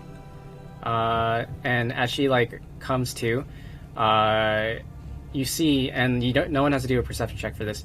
You can see that that a few of her fingers are missing on one of her hands. Her index finger and her pinky and her ring finger are missing. But you can now see that there's these weird, almost like tiny little tendrils at the ends, as it's trying to weave itself back together. And you can see slowly but surely they're beginning to form back. I point it and say, "Do you need anything to help that happen?" I just need to stay in the water for a little. Okay. I'm going to full on stiff as a board, light as a feather her with the water and just kind of drag her along behind us. That was my question I wanted to ask as a timeout. You said she was in water. Is she in the water floating around in the books around? Yeah, the books are sitting on top of the water, and she's in the water. It's basically she's in a semi-oblong shape of water clinging to her skin. But so what I'm trying to ask is she circling around you or is she orbiting you? No. I have her stationary. I'm not making her orbit me like a planet, which would be hilarious. But no, that's a bit much. When you guys said you were in the water, I was like, wait. I want to ask. That is fair. My character is covered in water skins, which this was all not knowing what was going on in the campaign. This is just a coincidence. Yeah. Okay. You had a question? Oh yeah. Can I dip my weapons in it and remnant touch all my weapons? Is that a thing I can do? You most certainly can try. Oh, I'll try that one. What could go wrong? Okay, what do you want for it? You can just apply it at any time. You have 4 more uses of concentrated remnant. You can't dip it in the water that she's in. Oh, you're trying to dip it into the water? Yeah, you can definitely try that. One moment here. Please don't cut the girl. No promises. Oh god. Okay. I apologize before it even happens. So you begin to dip the blade into the water, and as you get about halfway through, you can feel the hilt getting very, very warm, and then it becomes hot, and now it's to the point that it's almost difficult to keep holding onto the blade at this point. I'll try to keep holding on to it. Okay. As you continue to hold on to it, it becomes sweltering hot in your hands. Roll me a d6. Wait. A d6? Okay. Question. What about the gloves? Couldn't you just use the gloves to hold on to the weapon to dip it in the water? It's even through the gloves. Oh I my was fuck. about to No, say, I'm not letting you have my gloves anyway. I was gonna say, yeah, that's what I was talking about. Oh, I see what you're saying. Yeah. Oh, there you go forward. Okay. So you take 4 points of remnant damage as you're continuing to hold on to this blade. Okay, I can hold it. Okay. Can I just smack his hands and drop the blade into the remnant and he never gets Stab it? you. I will stab you. Please, Straight up. please do not I drop will- the blade onto the girl, please. For real. I will pop your heads like a pimple. Watch it. And we're walking away from the people that are now fighting, talking to the guards. So how are things going around here? Yeah, you can do whatever you want. I'm doing this. I and the girl are leaving. Y'all have a good fight. Yeah, so Don't like worry. you like as you walk away with Lydia, like the water also leaves with, so like the water leaves the blade. Right. Mallory, you know that like mechanically the longsword will still behave the same, but you notice that your blade is now curved. It's literally like it started to melt and was starting to bend. Cool. So you have a useless blade now. Oh no, it still works like a normal longsword. It just looks really funky now. It's the Egyptian thing. Yeah. Watch, Egyptian blade, watch. I'll take it at me, baby. Okay. They have a curved they're at. Yeah, the codfish. Yeah. So Exel, as you walk up to one of the troops and you ask him, "Hey, how's it going?" One of them replies, "Well, we're just doing our normal patrol. We have an encampment not too far away. We're just basically out here making sure that those filthy Taith followers don't get anywhere near this land." That's good. I've never seen one of whatever those are, so that's good. Do you guys run into a lot of the sand monsters out here? Every now and then. Sorry? I would say probably once every couple days. Oh, okay. So, how far is your camp away from Solitude itself? What's Solitude? There's supposed to be a city around here named Solitude. Maybe I'm in the wrong area. If you haven't heard of it, I'd assume you would have. Sir, there's nothing but sand here for probably the next several hundred miles. Huh. That is bizarre. I don't know how we got so far. Of course, do you have a map I could peek at by any chance? Because we are definitely lost. Yeah, sure. I wave towards the others that are not currently engaged in combat. I would like to engage Chris in combat. Straight up combat. Straight up. There's no reason to. Can I make Malrum a cripple? Bring it on. Fight me. Let's go. Come on. Right here. So Pub Flakes and I are looking at a map. Uh-huh. Because I have stolen the legs of other children before. I feel like I could steal Malrum's. Okay, And then fine. beat him with it. That's I would just fine. be the person in the middle of those two. Okay. And just make sure. Okay, so Flakes and I look at a map. Okay. Out of the way, the character is. So while Malrum and Chris are having a dispute over there, and you can see that you can see Celine like with arms stretched out, like trying to keep them apart, her wings stretched out wide. She's like batting them both, like kind of like smacking them with her wings, like bad. No. Meanwhile, Exel and EJ are both looking at this map that one of the soldiers pull out of their pack, and you see that it is the same desert. However, there are some significant changes to this region that are not like the map you see here on your screen. For example, the Maw does not exist. There is no mountain range to the west. Instead, you can see that it's mostly desert. However, it does transition into lush greens and forest, and even a strange depiction of a very large tree drawn in the center of that mass. There is no water mass here where the depths would exist. Instead, you can see that there is one large city that exists there, and that city is called Mineth. And I could... Thank you. Mm-hmm. Oh wow, we are. You know what? I guess we'll go to Mineth because it's close enough.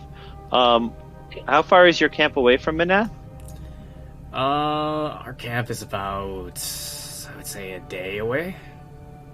Okay, thank you for the information. I appreciate it.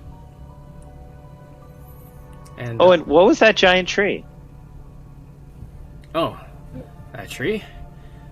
That tree is a tree of life. Every about 1,000 years or so, it drops a seedling, and well, when you take it to a place like, I guess, for example, this desert, and you plant it, it turns the entire land into a lush green. It's just a rumor, but I heard if you feed it to someone who has passed, it also brings them back to life, even if they've been dead for several years. Can I take away someone's life? I don't think so. It's called the Tree of Life. Well, that is fascinating. That's up.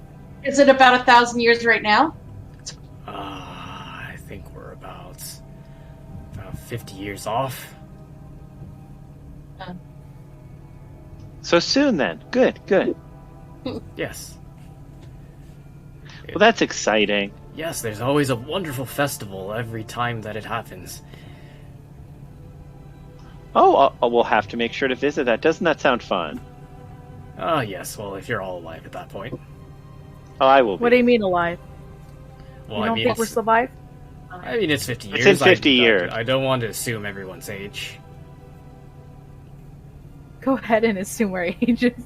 Guessing game. If you guess it right, you survive. Oh, no. So anything fun to do around your camp? Anything going on around here that's exciting? Well, everything seems to be quite lax right now. We haven't seen a follower Taith in quite some time, so most of us make bets on random silly things, this and that, shooting the shit, you know.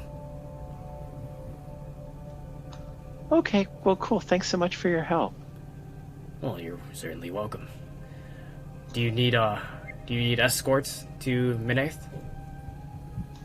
If you guys aren't busy and maybe you'd be heading there anyways for supplies, we'd love to go with. I wouldn't want to be a trouble. Oh, well, I could probably talk to Captain and see if we can get a small troop to accompany you to Minaith. I mean, let me go talk about it with the rest of the group, and I think that'd be a great idea. Thank you so much. Let me go clear that with everybody. Oh, of course. I'm gonna trot back over to where the slappening is occurring. Yeah. How's it going? Wonderful. It's going. Okay, well, we're gonna keep walking. When you guys are done, you catch up, and we'll talk about things because there's information and stuff. Okay, tell me about it. I fucking saw that. Put you with all of them and come over to you. What's going on? Okay, great. And we're walking, and north of here is a very large city. There is no solitude. We're far enough in the past that all of the terrain around here is completely different than it was when we were. There's also a giant tree of life that in 50 years will put out a seed which could have turned all of this into a lush desert, but didn't because something happens between now and then.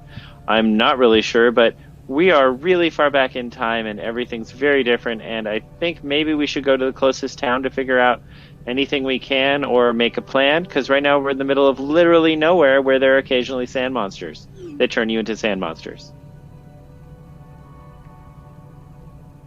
Okay, a lot of information. Hold on 1 second, everyone. Hold on.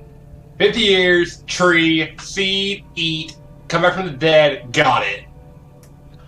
Yes, it does seem like that is what's happening.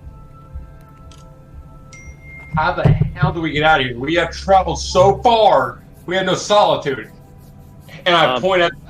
If we could keep our voices down so they don't murder us out of fear that we are strange and alien. It means, Malcolm, zip it, and you don't get to talk right now.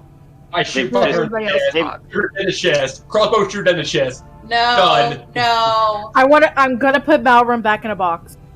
Yeah. I've already did that. I'm putting Malrum back in a We box. shape the water into Malcolm's lungs. Oh, That's good too. oh God. 22 fingers. Go, come on. Malrum, as you try to shoot your crossbow, you suddenly feel your lungs fill up with fluid. Roll me a Constitution saving throw. Drown him. Hush now, only dreams. I mean, there's a tree of life, if anything, but like, Yeah. drown him. Good. Now, I will do it again. Oh man. He never rolled with it. Okay, yeah. And I will do it, and I will do it again. You can't keep doing Oh, I can do whatever I want. I can shoot until she hits. So I'm going to walk away with her, seeing that the fighting is still happening, Mm-hmm. and I'm going to go with them to their camp. That's what I'm doing. Okay. And so as you travel your way and you follow them over to their camp. Wait, we weren't gonna see about if we could try and get us back into our own timeline with Tomb Guy, or Yeah. like there might be another option. Absolutely, and we can talk about that while we go. But right now, sand monsters, maybe turn us into sand monsters if we wait here. That's fine. We can talk along the way. Yeah. Because Okay. like we still got the Salazar guy, don't we? Yeah, Salazar I mean, is they still. were- Yeah, Salazar is Yeah. still with you, but now that you mention it, you don't see the King of the Unwanted though. That's fine. He was useless anyway. Damn. Whatever. I'll message at Salazar. Hey, you still in there? He says, "Yeah, I'm. Is this what you wanted? No, Like, can he talk out loud? no. He's just communicating with you in your mind specifically right now." Okay, so I'll tell everyone he's still in there, and this isn't what he meant to do. So I'll ask him, do you have any idea what happened? Let's start bonking him with something. Get us back to our dimension. I was. Ask him if he knows how to get us back home. I haven't the slightest clue. I didn't even realize that this is what she could do. Did you ask her a question about something from this time period? No, I was asking her specifically about how she travels through time. And in her mind, I could see this strange book, and when I touched it, this happened. So Did we it learned feel not like- to touch strange books. So Can this you go is your back? fault. Can you go back and touch it again or something? Like, Great, 3.5 at once. That's Maybe we could give her some time before we try anything else so she can regrow her hand, because it looks like that's happening. Maybe we can all wait and talk. Yeah, fucking that's a game. good idea. Oh, yeah. Maybe we could hand that one over there a bunch of alcohol so he calms down. alcohol's It's not gonna make gonna it worse. help. No, That's we're putting gonna water in get it. worse. Here, Okay, I'm fine. thank you for I'm inviting me. fine. Here's some water. Please drink. Y'all I, talking I, about I put my back to him and I do air quotes, alcohol. Oh. Alcohol. Yeah, We enjoy this understand clear now. vodka that's clear, honey. This clear vodka that's cold. Yeah, ooh. Nice chilled vodka. Oh my god. Alright.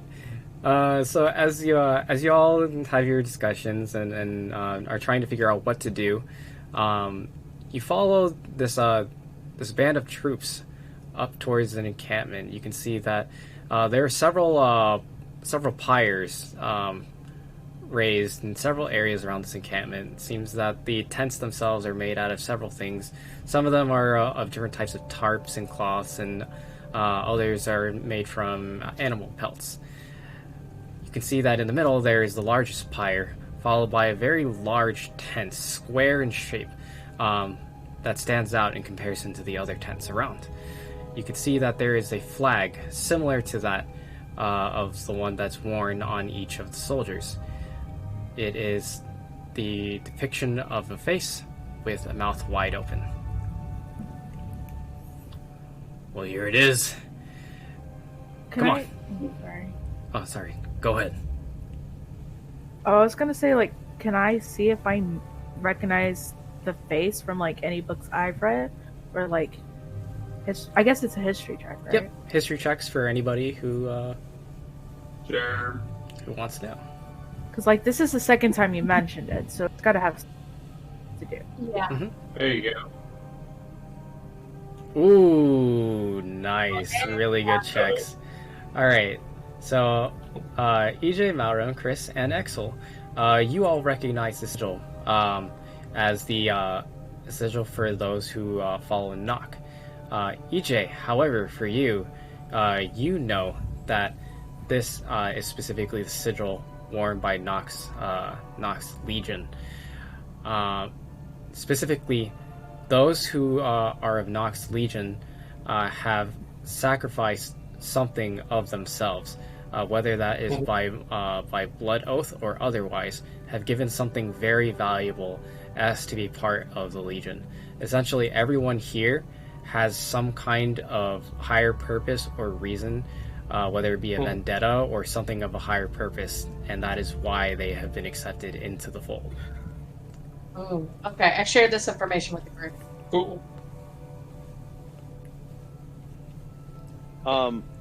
Hearing that, I'm going to walk over to a guard and ask, I have heard of your group, your rather holy order. Is there anything I could be aware of so as to not give offense? You have been very kind to us, and I would like to not anger you. Ah, yes. Well, we have several different customs here. I'm sure that most of them are common to you, just common manners and common decency. However, there is most of us. Yeah, that's fair. Do you have shackles? I do, and he holds up some manacles. Excellent. Just keep them handy. Can I borrow them? Okay. I think I'll keep them on my person, but I will keep an eye out. He kind of puts it back onto his belt. I have a prisoner for you. Okay. Moving on. Right.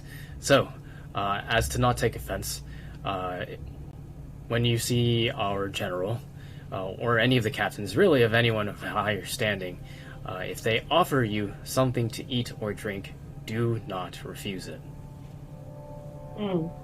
Understood. Okay. Absolutely. Thank you. You're welcome.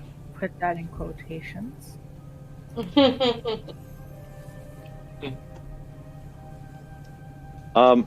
Would we know if this god was associated with poisoning? You know that they are a god of mischief. They're very interested in self-interest. Essentially, they don't believe in just giving things away without getting something in return with interest. However, in terms of like underhanded things such as like poisoning someone or anything similar to that, you do not know. Excellent. This is exciting. Well, thank you. Is there anything else we should know? Yes.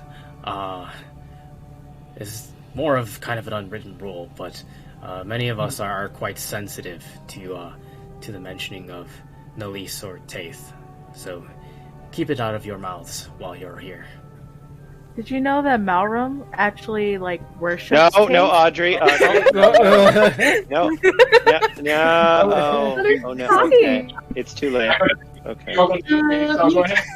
I walk away from the direction in which that character is. I obviously don't, but Malrum actually really loves Taith. I think you should tackle him up. She's a God. I always want to say apostle. 12 apostles. Yeah, apostles. Right. Apostle. Yes. She's an apostle. Yeah. Go ahead. Don't me throw us all under the bus. Go ahead. If you want to die, man, that's fine. I mean, it's your kind of thing. If you had a quota you needed to meet for saying it. An apostle of who? Go ahead. And also, Taith follower. And as he says this out loud, some of you guys are about 60 feet away from the encampment at this point. But those who were escorting you, as soon as they hear this, they all turn around. They all draw swords. And hey, hands up! It's only Malrum. Yeah, just want to make that real clear, real quick. It's only Malrum. Yes. You're all screwed too. I just met them. I'm sorry, it's too funny not to say. The troops push the rest of you aside, and they all begin to swarm Malrum. And the captain chimes up. He's like, "Wait, take him alive." As they all begin to dogpile on you, and they hold your arms and legs at your sides, and they begin to fold. I said you need manacles. We got it covered. And then they manacle your wrists and your ankles together. And they kind of just like hog tie you almost, and then like carry you on like one of their shoulders. Okay, it's fine. I told you I had a prisoner for you. That's fine. That's fine. Just wait. That's fine. Just move on. Is there anything else we should know not to do, so that apparently we can immediately do it? It's fine. Fine. I'll wait. I'll wait. It's fine. That's all I can think of at this time. However, Okay, good. who's this girl an apostle of? This Asimar? Like I said, that it was all. I don't Definitely actually know. I'm sorry. I said it was all. I'm sorry. Say again, Celine. Don't know what to say. Something that I really like. Do you denounce your god, or do you proclaim your faith? Yeah, let's hear it. We'll go for it. Let's hear it. Or Oh, plead the fifth. wow. If she denounces, does that mean she loses her cool black wings? She should. Ooh. All I'm saying is you can plead the fifth. This isn't the U.S. There are no rights here. Wait, hold on. Wait, she technically hasn't talked yet, right? So she could be a mute to them. Like, Yeah. She can deceive. She can do all kinds of things. She just has to decide what she's doing. Oh, gosh. Pretend you're deaf. Pretend you're I'm deaf. deaf, so I don't hear any of And this. you. I can't hear Yes. you. Okay. Good idea. Like, So you begin to kind of like I just don't understand them. you kind of like Do some slur hand signs. you kind of like slur your words, and like you're trying to communicate with them that like you can't hear them. And I was like, oh, apologies, I didn't realize that she was deaf. Oh, well, no matter then. Let's move on. And they continue to lead you into the encampment. You can see that several soldiers are kind of peeking through like the slits of their tents and are kind of like looking at you. They're kind of like sizing you all up as you pass by. Others are sitting outside sharpening their blades or having a quick meal next to one of the pyres. Others are kind of just tapping away at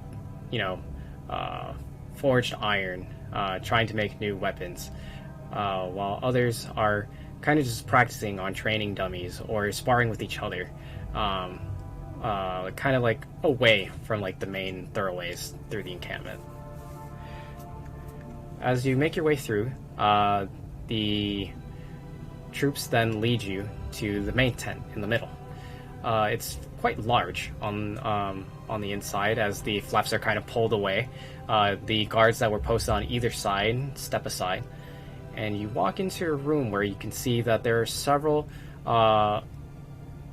well-dressed and well-armored individuals kind of surrounding a table.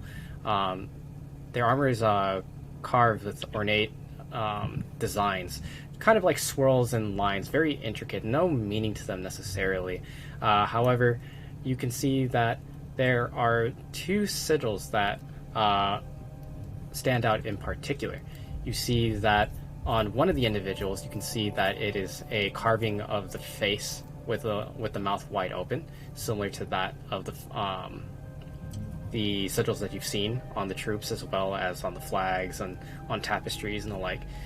But then you also see another one. You see a carving of I'm trying to remember the name of this object, of a scale.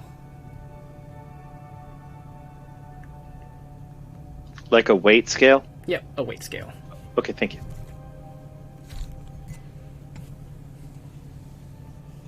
Well, hi there. And then they both turn around to look at you. One of them is an Aarakocra. They have white and brown feathers. The brown around their face and fades to a white down their neck. That is the one with the scale armor. And the one with the face with the mouth open, he appears to be a high elf.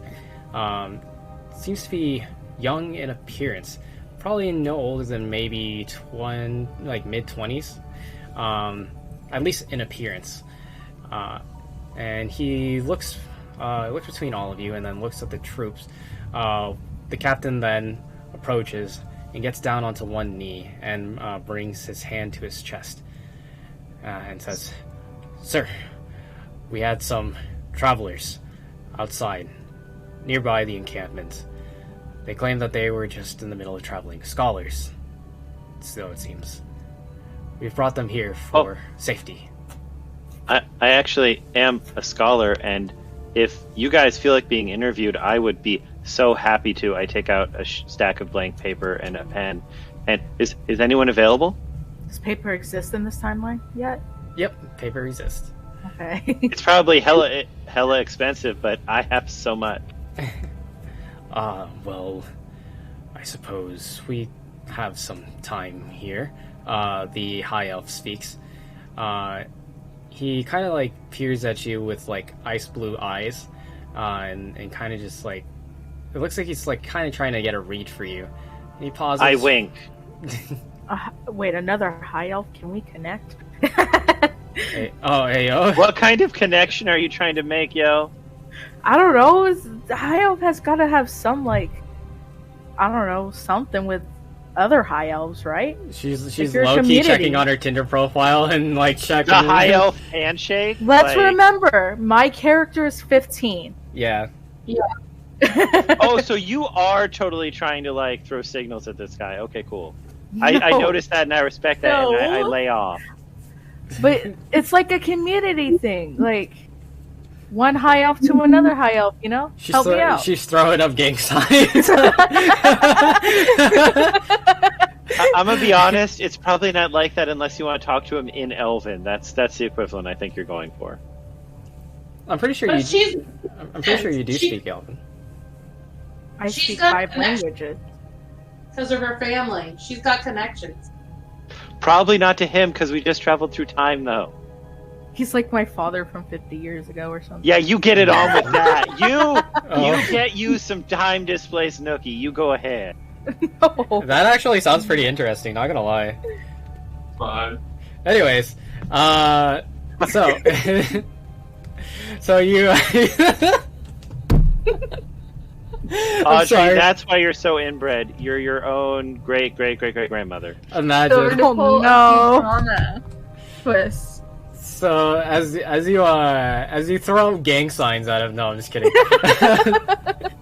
You take out a piece of wood and like pet it gently. See, elf, yes.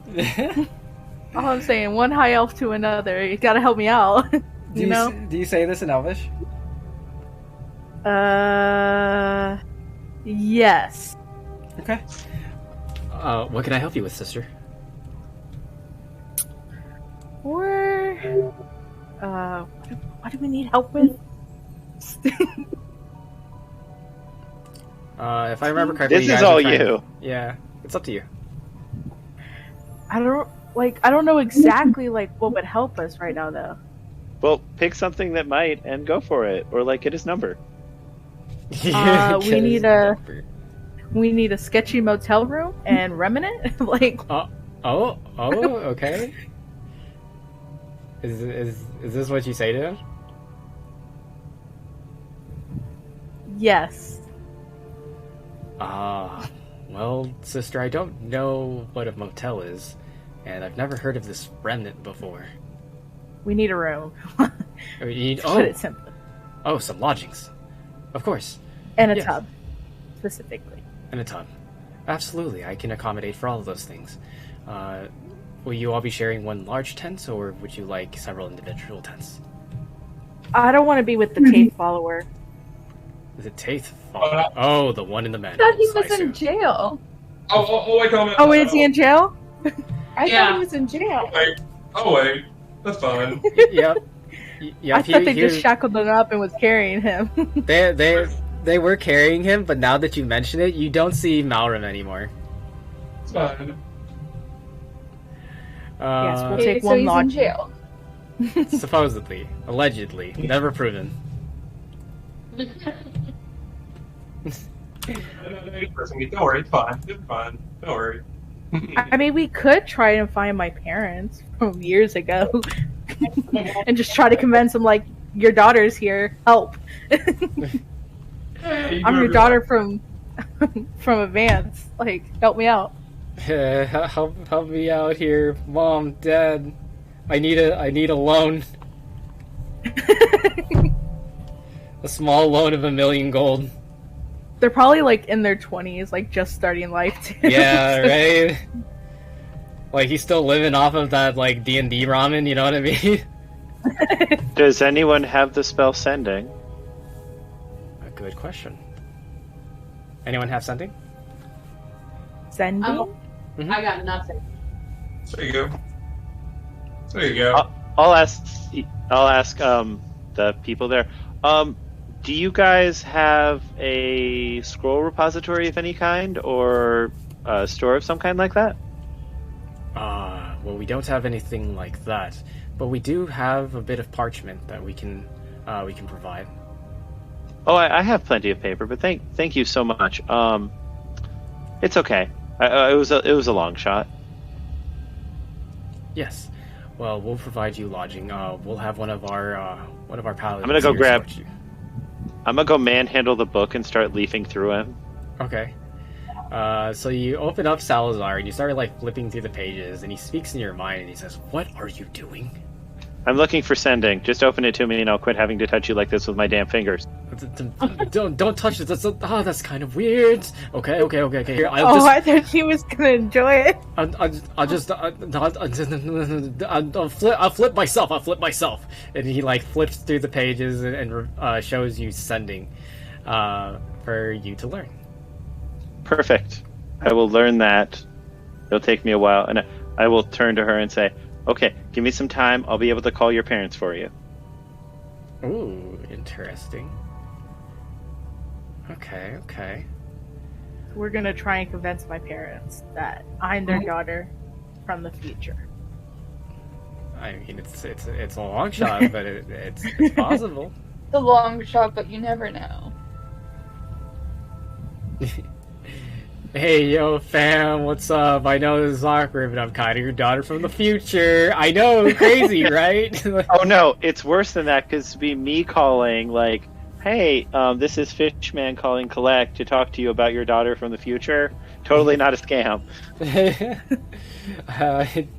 I'm quickly trying to get rid of millions of dollars. All I need is your social security number and your address, as well as your phone number. You can trust me, I am good Christian woman.